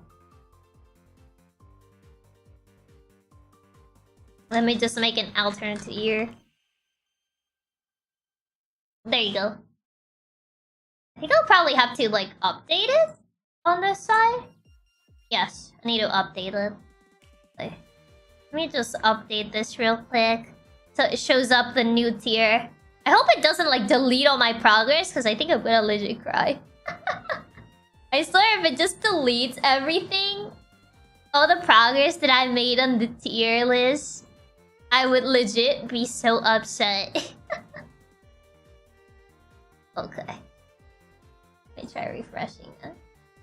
Okay, it did not delete the progress. That's good. Okay, let me just return this back to where it was. Okay, we got the new tier. Too many hours of my life in this. And that's where Mystic Messenger is gonna go. Because there's honestly not another category for this. Okay, then we got the Nekopara Catboy's Paradise. Forgettable. It's just forgettable. I mean, it was a game that came out of an April Fool's joke, so it just looks nice. The art is nice. So, there's not much to say about this game. There's hardly anything going on. There's Honkai Star Rail. I already rated Star Rail. It's-san would play it again. I was joking about Nekopara. That's the only Nekopara game I played. Next one, monster casting game that it has a little bit of meta humor. This one, it's just okay. I feel this game has balancing issues. Like, some things are stupidly overpowered. So this game could definitely have worked better on those aspects. I think the second game is more balanced. So I think I haven't finished the second game, so it's not here. I'm still playing through the second game, but the first game was literally just ported from the mobile one. So just remove like the microtransactions. So some aspects from the mobile game definitely still remain. So it was just okay. The second one was made exclusively for like consoles and PC. The second one is better. I just haven't finished it, so that's why I didn't add it. It's funny as a meme, but they could have delivered something better. Yeah, they could have delivered something better when it came to Nekopara, Catboy's Paradise. Ni no Kuni, The Wrath of the White Witch Remaster. It was pretty enjoyable. A really pretty game with the Studio Ghibli art style. The story was kind of cute. Nothing particularly groundbreaking, but it's kind of cute. I liked it. Nintendo Zombation and Friends. I bought this game later on because I did not grow up with Nintendogs. So I literally just like looked through like random Nintendogs DS games and bought this one. And then I played it a little bit. And maybe it's because these games are like better when you're a kid, but I just thought it was okay. I really just thought it was okay. I didn't really think it was like, wow, best dog game. It was just okay. It did what it did. And it was a good dog game for its time. But other than that, not much to say. Noel, The Mortal Fate. This bundle is season 1 through 7. This is RPG Maker? Question mark? Not horror. This kind of takes like RPG stealth mechanics. It's an interesting combination. It's basically about a girl that goes through some tragedy and wants to get revenge. And she summons a demon to help her obtain her revenge. And, you know, stuff like that. Honestly, season 1 through 7 is pretty enjoyable. This is 7 and 8, I believe. No, this is 8 and 9. These ones, I had to put them on lower tiers because the translations were really bad. The translations for these two were absolutely terrible. It was kind of impressive. I think seasons 9 was the worst. Because it seemed like they left the translation to a single person. Because at some points the translation was so bad that you could hardly know what was going on. That's how bad it was. So I definitely have to demote those two seasons.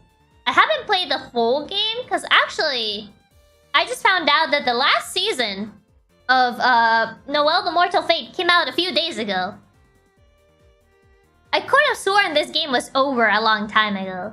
But no, actually the last season, which I believe it's like season 14 or something, came out like a couple days ago? A couple weeks actually? I think it was like August 14 or something.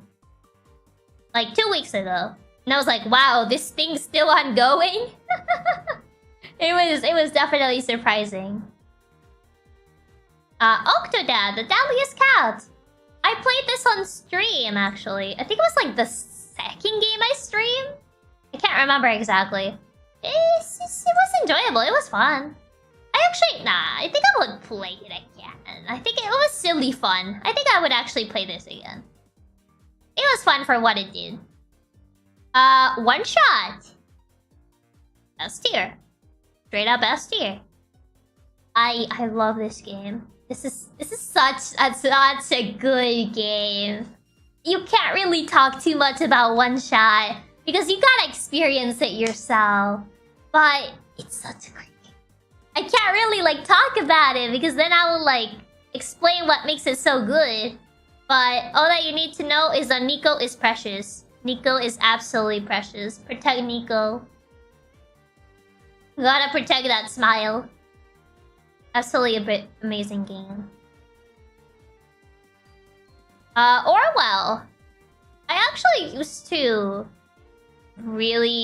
like Orwell, but I feel like as I like replayed it, it just kind of like I stopped liking it as much. So I think I would just put it on just okay. One Shot is amazing. One Shot is so good. I want the Nico plush so badly. It's so cute. I saw there is like a Nico plush. And I was like, I need that. I absolutely need that. It's so cute. So cute. Overcooked 2. Would play it again. Such a fun game. Really fun game. I feel like when it comes to Orwell, Hypnospace does what Orwell wanted to do better. Because I think Orwell has like a similar-ish premise to Hypnospace, but I think Hypnospace did it better than Orwell. I don't know. That's just how I feel personally. We got Persona 5. No, I didn't put that many hours on Persona 5. That's a lie. Persona 5, I liked it. Would I play it again? I would rather play Royal, because I think Royal is like the more complete experience. But Persona 5 on its own, I really liked it. It's enjoyable for sure. I do want to play Royal eventually. Gotta get around to doing that. Pets, Cats 2.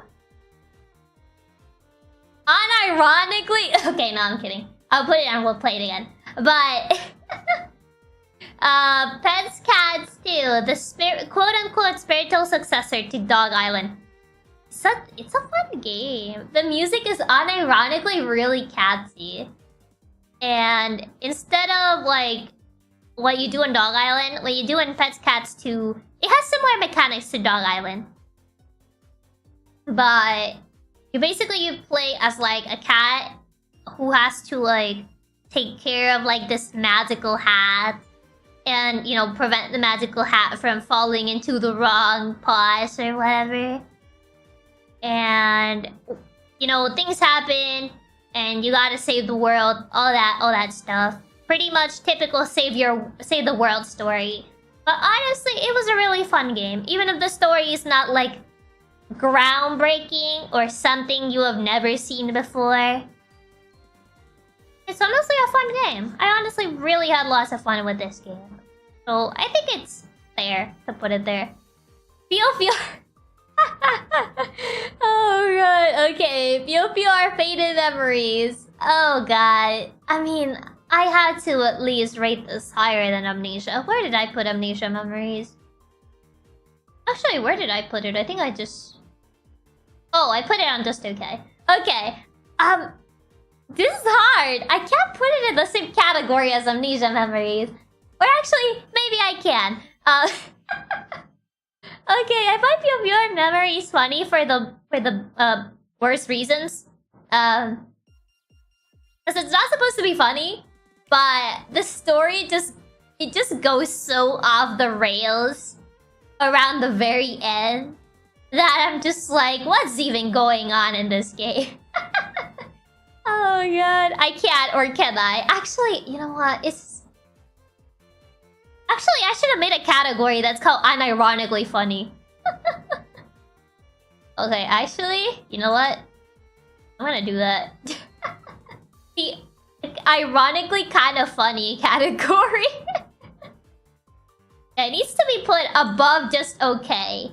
As I think there needs to be something like that. Because I feel like there's definitely some games that I feel are just kind of ironically funny. Okay, we're gonna put a row above just... Oh.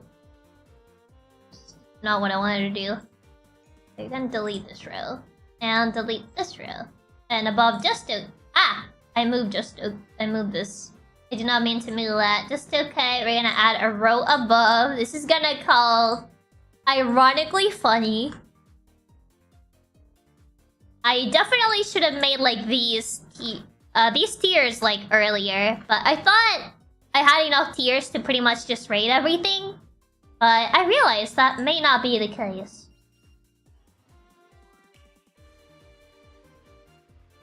Okay. There you go. The ironically funny tier list. Now I need to refresh this again. And refresh. Okay, there you go. We got the ironically funny. Because honestly, it's kind of funny. This is where... Oh, some of the things got reset. Okay. Apparently some things did get reset. Mystic Messenger. Play Nexamon was kind of like... unforgettable. I would say it's just okay. Ni no Kuni. Ni no Kuni was enjoyable. Nintendogs was just okay. Noel the Mortal Fate, just okay. These... Actually, some of these were funny, but because of the translation. I think Season 8 was funny because the translation was so bad. So I think I'll put it on ironically funny. Octodad, I would play it again. One Shot, all the way up there. Orwell is just okay. Overcooked would play it again. Persona 5 was enjoyable. It's Cats. I would play it again. Pure Fior, ironically kind of funny. There you go. There you go. That's more like it. Actually, I might put Amnesia Memories on ironically funny. But actually, no. It was just okay. Played Up. Played Up. I like Played Up. I will play it again. Plushies... It's really boring. Forgettable. The Room of video game? I don't know what The Room you mean. Pokemon Fire Red! Actually pretty good. I'm going a bit fast because we've been going for a while. I mean, I think Pokemon Fire Red was enjoyable, to be fair. Pokemon Legend Arceus... I think it was enjoyable for what it did. Let's Go Eevee. I liked Let's Go Eevee. Let's see. Let's see. Pokemon Mystery Dungeon Rescue Team DX. I liked it. A lot of these are just I like club. Like, a lot of these are games that I've liked. Like I said, there's not really something I just like really dislike, I guess. I mean, there's a couple that I may be like, they were okay. But overall, I always like try to find fun in what I play. The Room is a so bad it's good kind of movie. Ah, I see. So that type of thing. I mean, I find them ironically funny because it just gets like so ridiculous that all I can do is like, that's funny.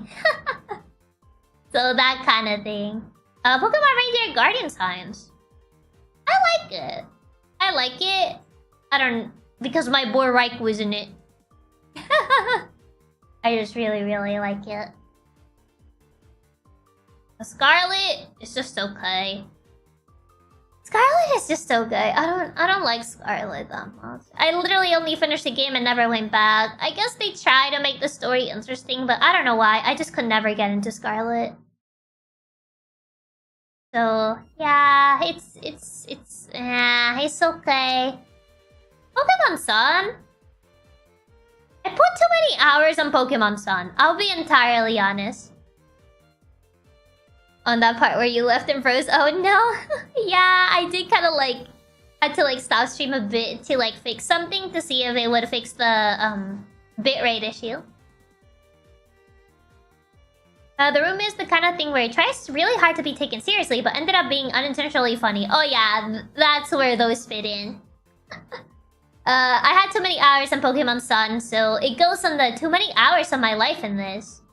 Because I actually completed the full Pokédex in this, so it goes there. Pokemon White, I love Pokemon White. I think it was one of the Pokemon games with the best story. What does too many hours mean? Like 300 hours? Probably, yeah, if it beats like around more than 200 plus, I would say. If it beats 200 plus hours, I would say too many hours of my life. Too many hours of my life in this. Completing the Pokédex is a real achievement in these newer games. I was determined. I was determined to complete it, so I completed the Pokédex, which is why too many hours of my life in this is about right. Pokemon White triple S Pokemon game. Probably the best Pokemon game in terms of story, and I really, really liked it. So I have to put it on the above tier. Oh, my phone is starting to run out of battery. Okay, we gotta go through these fast. There's not that many left, so that's good. Pokepark 2, S tier. I love Pokepark 2. Pokepark 1 is only a tier up below it. But I just have a soft spot for Pokepark 2. The minigames were so much fun. You should really play White 2 one day if you like White so much. I want to, but White 2 is so expensive. It's so expensive to get it physically. This is why I really want to play White 2. But gosh, is it hard to find. Pokemon Tournament. It was just okay. It was honestly just okay. I feel they could have done more with it, but at least the base game. I don't know about the Switch one. This is the Wii U version. It was very bare bones. I felt they could have gone way more wild with it, considering, you know, Pokemon fighting game. But it's just okay. Pom-Pom gets Wi-Fi. Anyway, moving on. It made me cringe. It was an okay game, I guess, but it just kind of made me cringe at some points. So I just found it really hard to play this. But it was just, yeah. Okay, moving on. Pony Island. Pony Island. Honestly, would I rank it the same as Inscription? I think I might actually. Because I think they were both pretty enjoyable in their own regards. So I think I might actually rank that as the same as Inscription. Okay, Prodigal. Zelda, kind of like a Zelda-like, where you play as this apprentice of a miner, and pretty much after your grandfather was, you know, your master, I guess. After he dies, you go back to like your hometown where you used to like live, and people like don't like you and whatever, and you have to go on like a journey to prove yourself. It's a very nice game, actually.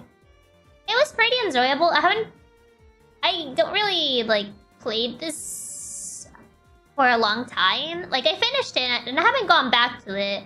But I know it got like some upgrades because I played this back when at release. So I think I definitely want to go back to this game to definitely see the upgrades that they got.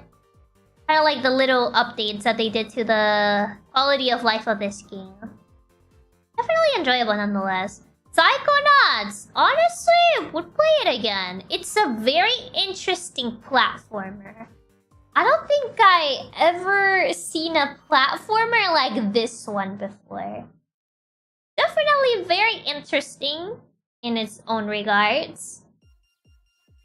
I have not played the second one, but at least the first one. I would play the first one again. I haven't played Psychonauts 2, as I just said. As I just said, I've not played the second one. I'm only ranking games that I played. No, not really ranking anything I haven't played before. 'Cause, yeah. Puppy love. Bad game. That's all you need to know. Rock one? I think Rock one was cute. It's cute. It's a cute game. Like, the story is really cute, but the gameplay gets kind of repetitive. So, it's okay. It's okay. Like, the story is great, but I feel like gameplay-wise, it definitely falters a little bit. Ratatouille! It's just okay. Might actually be below okay, but... Actually, no. Actually, no. Never mind. I don't think it deserves to be in the same category as some of these. It's so repetitive, but I mean, what could I expect from a game like this? Red Trees? Forgettable. I don't remember anything about this. I haven't seen that movie yet. Just okay, that's goddamn. Totally Katsu. Say no more. Yes, say no more. I did play this on stream. I think it's honestly just an okay game. There isn't... It's silly, and it does, you know, what it wanted to do, but... It's kinda, yeah. If you play Psychonauts, you probably like Psychonauts 2. Though Rhombus of Ruin does take place immediately between the two, so you at least want to be familiar with its plot. What Psychonauts 2 plot? Was Ratatouille for the Wii? I have some big memories. Might have blocked it subconsciously. I played the PS2 version. When I went on my trip, I stayed over at family's place, and my cousin had a PS2, and she had Ratatouille for the PS2. And I was curious about Ratatouille for the PS2. I spent the entire day finishing this dumb game. Yeah, it was not the best investment of my time, but I was already there. What was I gonna do? Probably play a better game, but alas, choices were made. Oh, Scooby-Doo, First Rides. Like, this is kind of fun on local co-op. And I wouldn't know. It's kind of fun on local co-op, but by itself, she's by itself, it's just okay. It gets a bit repetitive too, so wherever Chiaki goes, she must finish the video game. I mean, considering Ratatouille was not my game, it was a game that belonged to my cousin. I had to finish it there, or else I probably would never. So I spent the entire day playing that thing until I finished it. And then we pretty much unlocked all the like tricks that you could do in those types of games back then. And then I proceeded to not do anything, because there was nothing to do. I proceeded to do nothing with that game. It was like, okay, I finished it. I don't know how I feel about now. don't know how I feel about it. What did I accomplish? I guess I can say that I finished Ratatouille for the PS2. And that's about it. That's all I can say about it. Okay. At least we're getting close to the end. There's so many games. Jeez. Okay, Sonic Generations. I like Sonic Generations. It's like... I think one of the few Sonic games I've played, because I've only played like 2. It's enjoyable. Spiritfarer. I like Spiritfarer. It's a really pretty game about loss. And it gets sad. And it's also like a simulation game, in a way. So many games, but game list is never ending. So many games, for sure. Splatoon. I played story mode. I mean, for not being a shooter person, this one was kind of fun. But I played this on the Wii U, and playing with the gamepad is hard. Spooky's Jumpscare Mansion. I know everybody praises this game. So, I guess here comes the controversial opinion. I just thought it was okay. I know everyone and their grandmother praises this game, but I played it. It was just okay. Like, yeah, you go through multiple floors. It gets, like, slightly creepier as you move on. And the floors start blending into your brain. And most of it looks the same. I mean... not much goes on, so I get it. Never played it, so no arguments here. I just have seen, like, everybody praise this game. So, I was just like, it's okay. Like, it's just okay. The charm of the game isn't the game, but the lore, if you investigate, makes sense. You'll hear, I love your VTuber design model. Ah, thank you. Thank you, Sahara. And welcome, welcome. Spooky's just for fun streamer reactions, but it's very repetitive by yourself. Yeah, I guess. I just found it very repetitive. I think maybe I just didn't trigger a lot of, like, the entities that were supposed to chase you. So I was, like, not particularly impressed, I guess. It was like, oh, okay. It's okay. Yeah, welcome, Sahara. It's okay. It's an okay game. I don't say it's bad. It's just... It's just okay.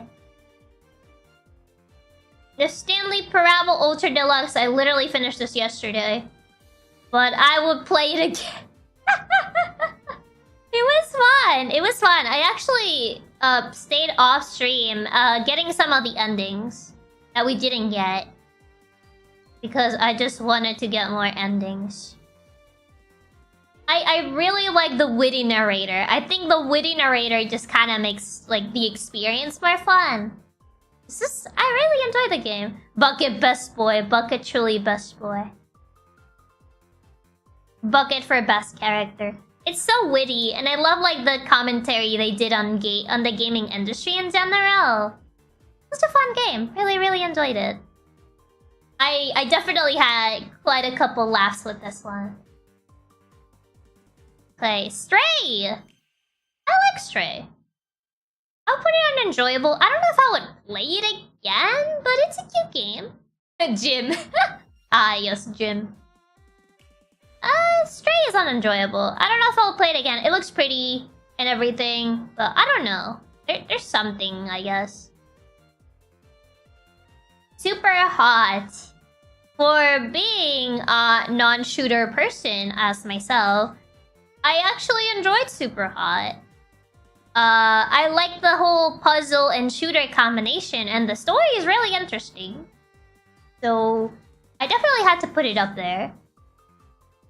I haven't finished the second one, so that's why it's not here.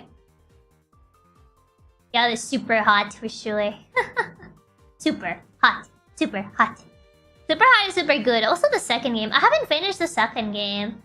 That's why it's not in this list. Super Mario 3D All-Stars. So for Super Mario 3D All-Stars, I know Mario Galaxy is on its set category, but that's because I played Mario Galaxy on its own and not on this bundle. So for Super Mario 3D All-Stars, only take into consideration Sunshine and 64. Since that's how I got to play these games.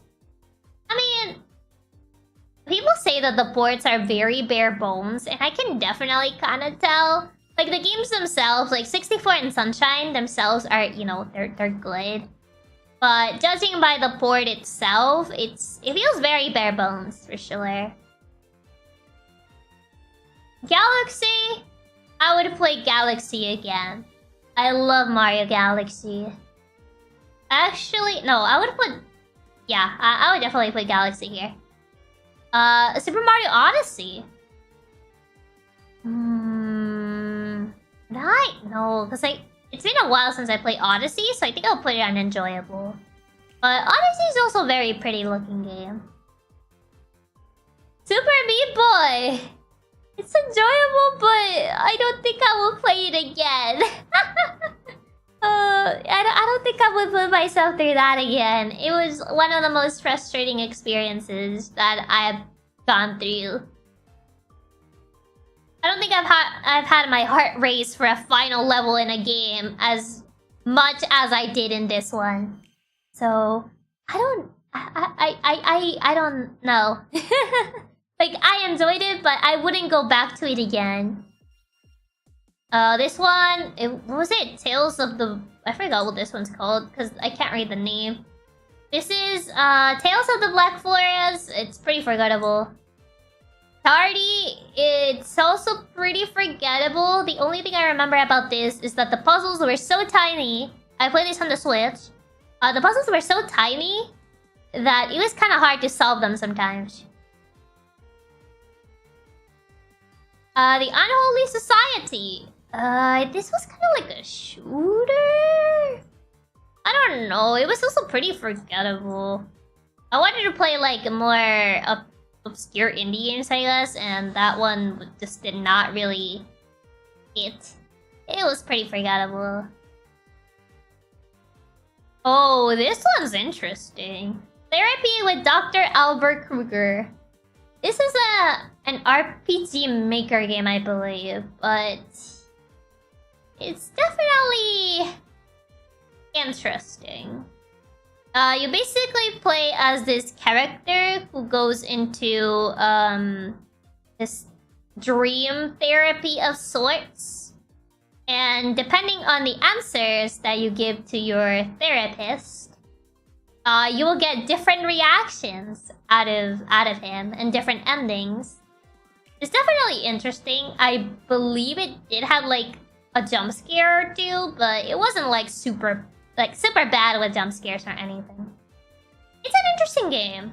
I kind of need to play this again to get a better idea. But from what I remember, I did enjoy it. To the Moon! Oh my god, I would play To the Moon again. This game is so pretty. It's also really sad, but really pretty game. To the Rescue!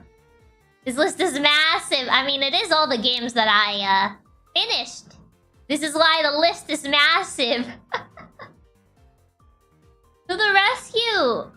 Honestly, I think it would have been better if it was not as broken as it was.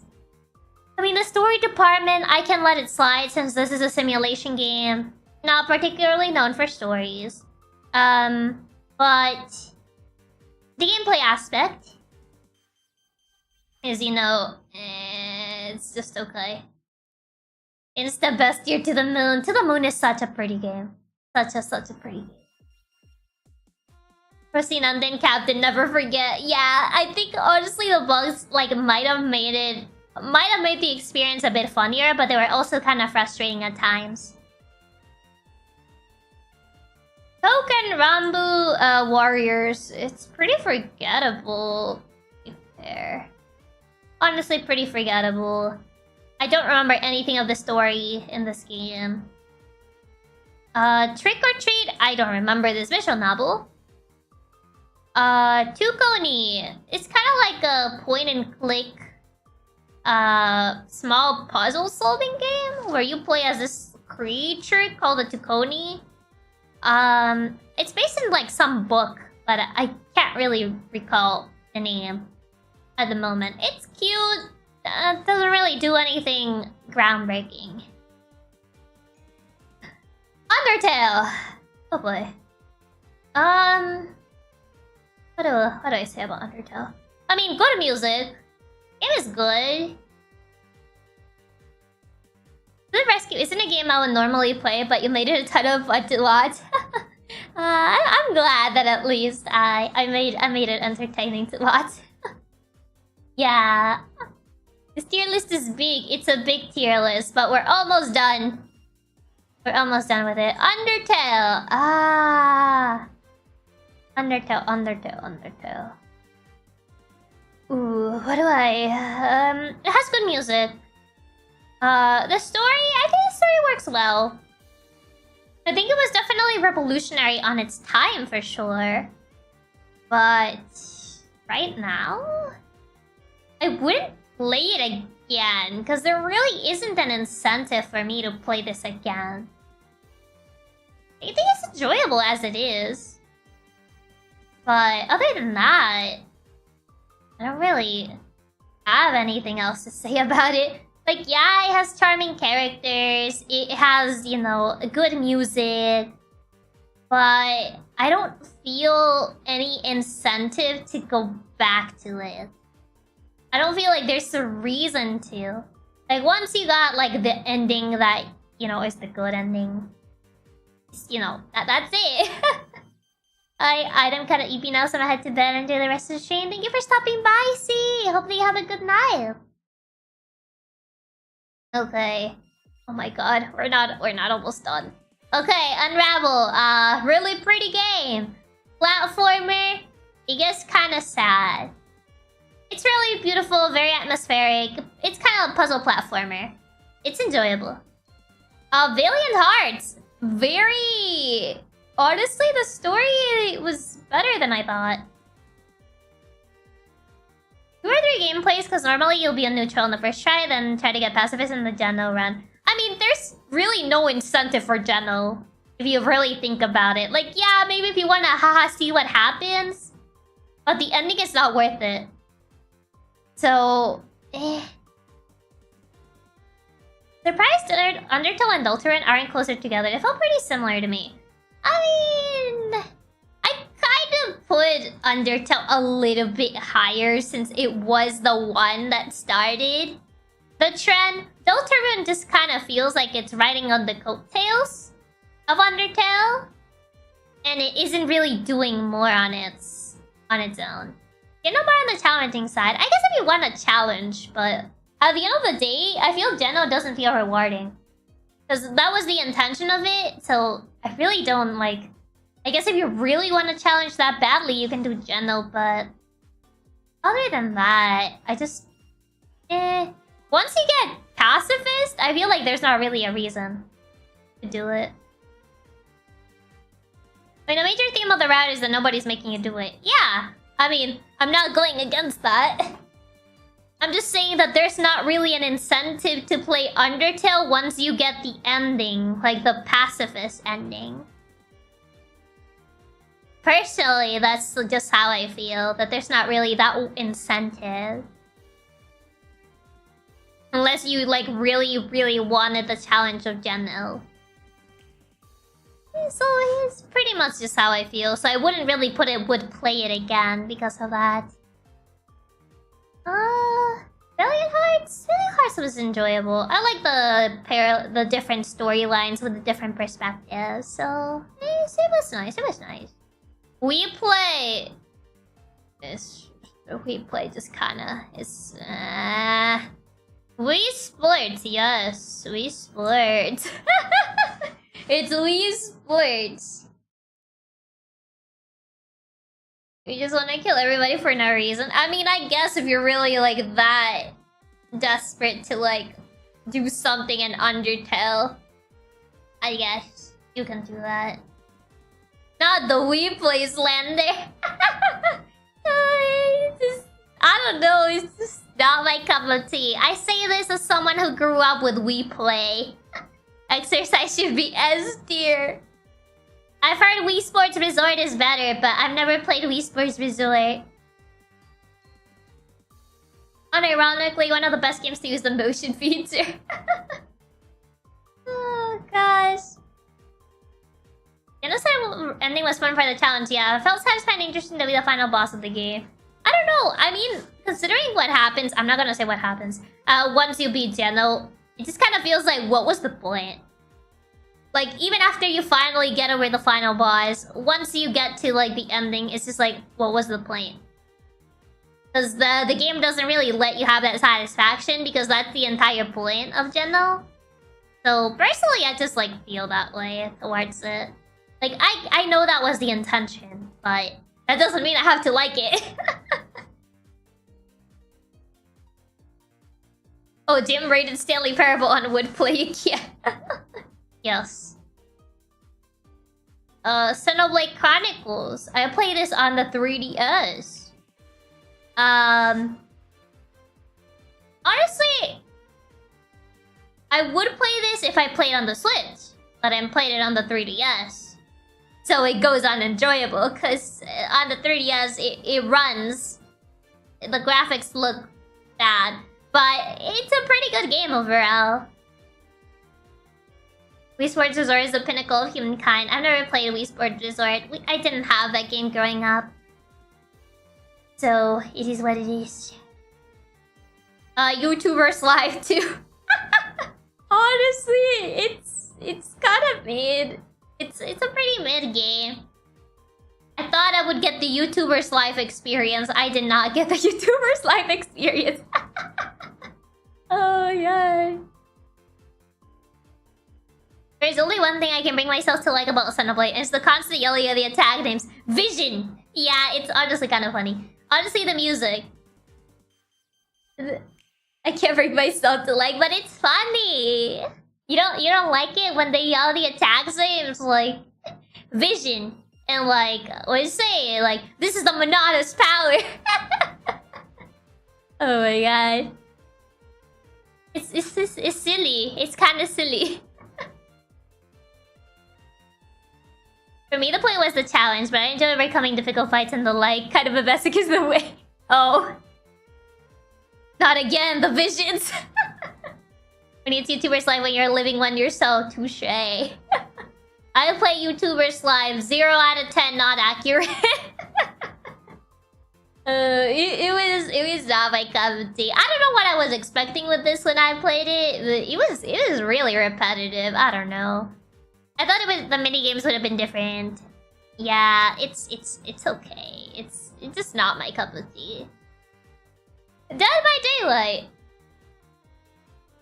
I hope Lottie's not watching this. I hope she's asleep right now. I feel she would be sad, but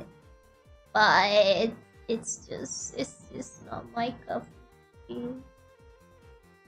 I really hope she's not watching this. I would feel bad.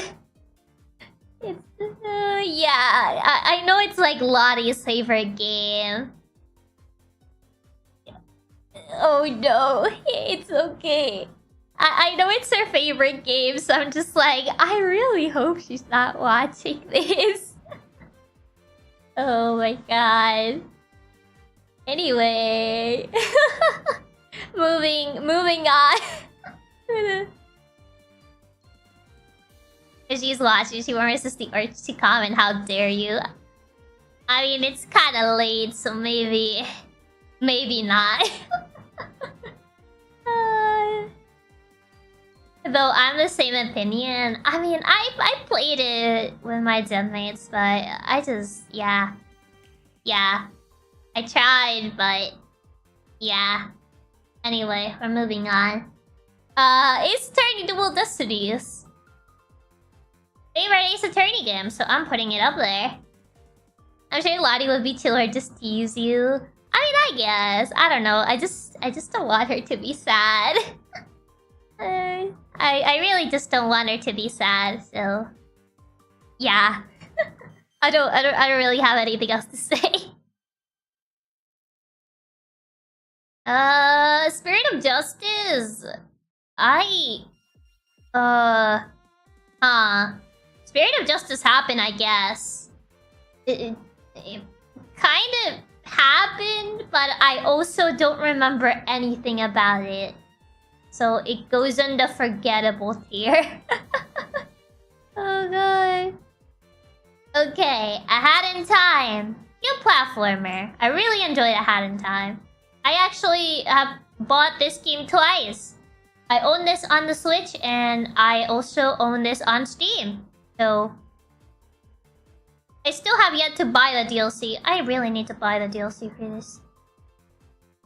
Dual Destinies was your favorite? Definitely an unpopular opinion. Yeah.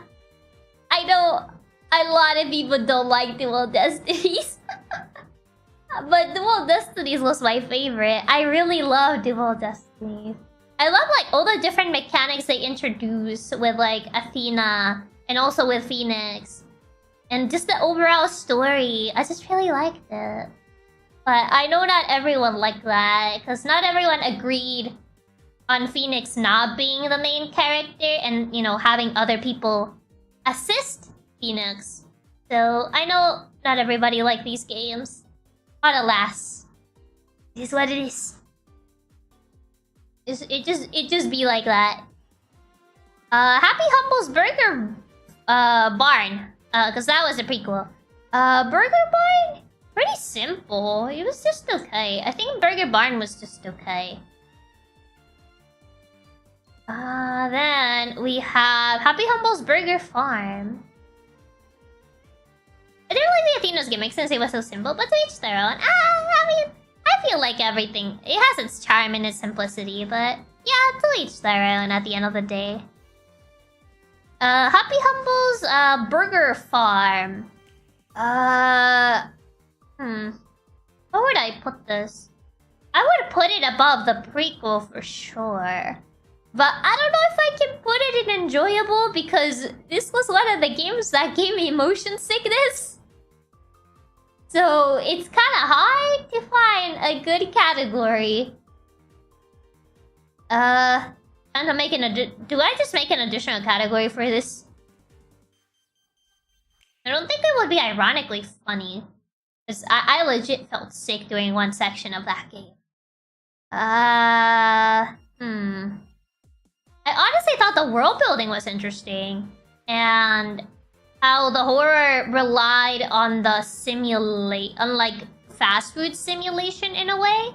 Like fast food worker aspect. It was interesting. But I don't know.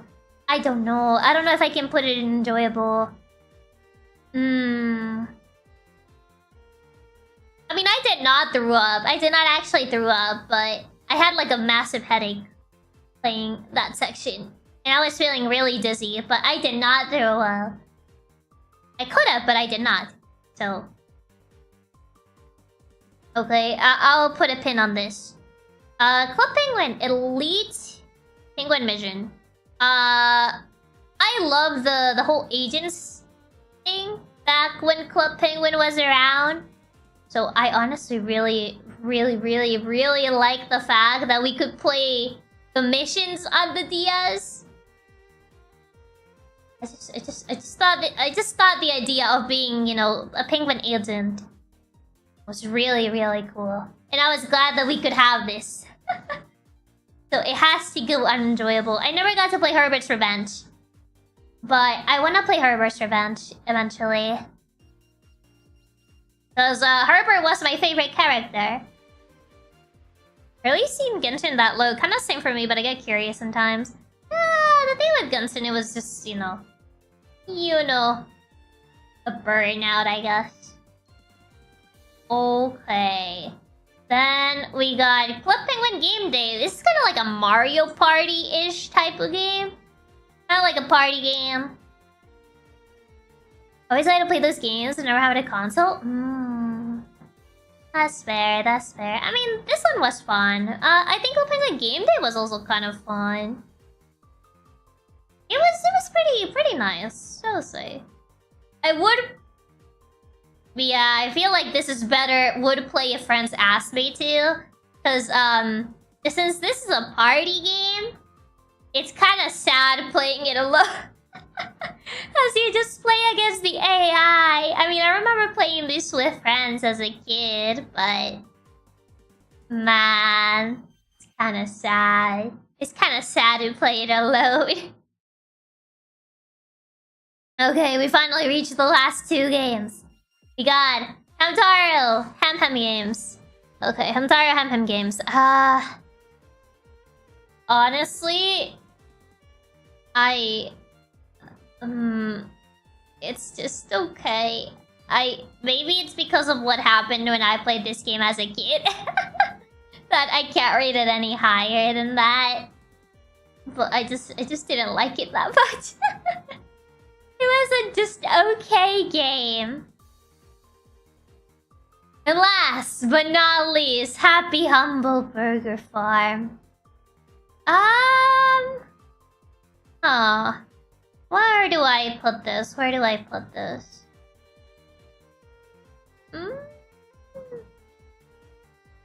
You know what? I'm just gonna cut my losses and say it was enjoyable. For the most part, I did like the game. But I don't... Honestly, because of that one aspect, I can't put it higher. I cut my losses. Didn't even know there was 2 of those games. Yeah, I think no one hears about the prequel that much. Okay, there you go. We got the entire tier list of I don't know how many games, but a lot of games. That is the gaming tier list of everything that I played, or at least everything that I finished, if you can finish it. Just because of one section should just destroy a rating of a game. I don't need to make more silly like tiers. So huge, but not enough for a gamer. I mean, a lot of games I've not finished, so there's also that. This has like only games that are finished. No grass touching simulator, no. I did not add that one. I did not add the grass touching simulator. I think I forgot to add that one, but alas, it's fine. Just try. This has already been long enough. Oh my god, it's getting really late. It's getting really late, so I think I'm probably gonna call it a night here. Let me just move on to just chatting to see if we're gonna rate someone, if someone is still live. Okay. There you go. The BGM die? I think the BGM might die. Will you put it on Twitter? I think it might be too big. I think it might be too big to put on Twitter. But I don't know. I don't know if I'll put it. If I'll put my hot takes on Twitter. Let me see. Is there anybody that's live right now? It's too late. Nobody's live. That's fine. It is too late. How long was the stream? Since I had to reset it, I'm not entirely sure how long this ended up being. But yeah, thank you everybody for stopping by. Thank you. I really appreciate it that you guys stopped by the very long 4 hours tier list. I did not expect it to be 4 hours. I thought it was gonna be like 2 hours max. Because it was just a tier list, and usually tier lists are not that long. But it ended up being pretty long. Which is pretty surprising considering it was just a tier list stream. But it was probably because it was a lot of games. It's very interesting to see how other people view games I've played. I like tier lists in that regard, to see what people... the perspective of other people in games that I have played. And so the stream brightened up my day. Oh, I'm glad. I'm happy. I'm happy that it brightened up your day. Okay, the tangents and explanations drag some time. Yeah, probably. Probably. Very, very much so. I had to start going faster at some points, because I tried to, like, give explanations on the games a little bit, if I remember them. But yeah, it was definitely, like, you know, going on for too long. I expected this to go for long, since you always love talking about games so much. Touche, touche. I just did not expect it to go as long as it did. Yeah, thank you everybody for stopping by the stream, and I shall see you tomorrow for the collab with Navi. We are going to continue a way out. So yeah, thank you everyone. And I shall see you next time. Bye-bye.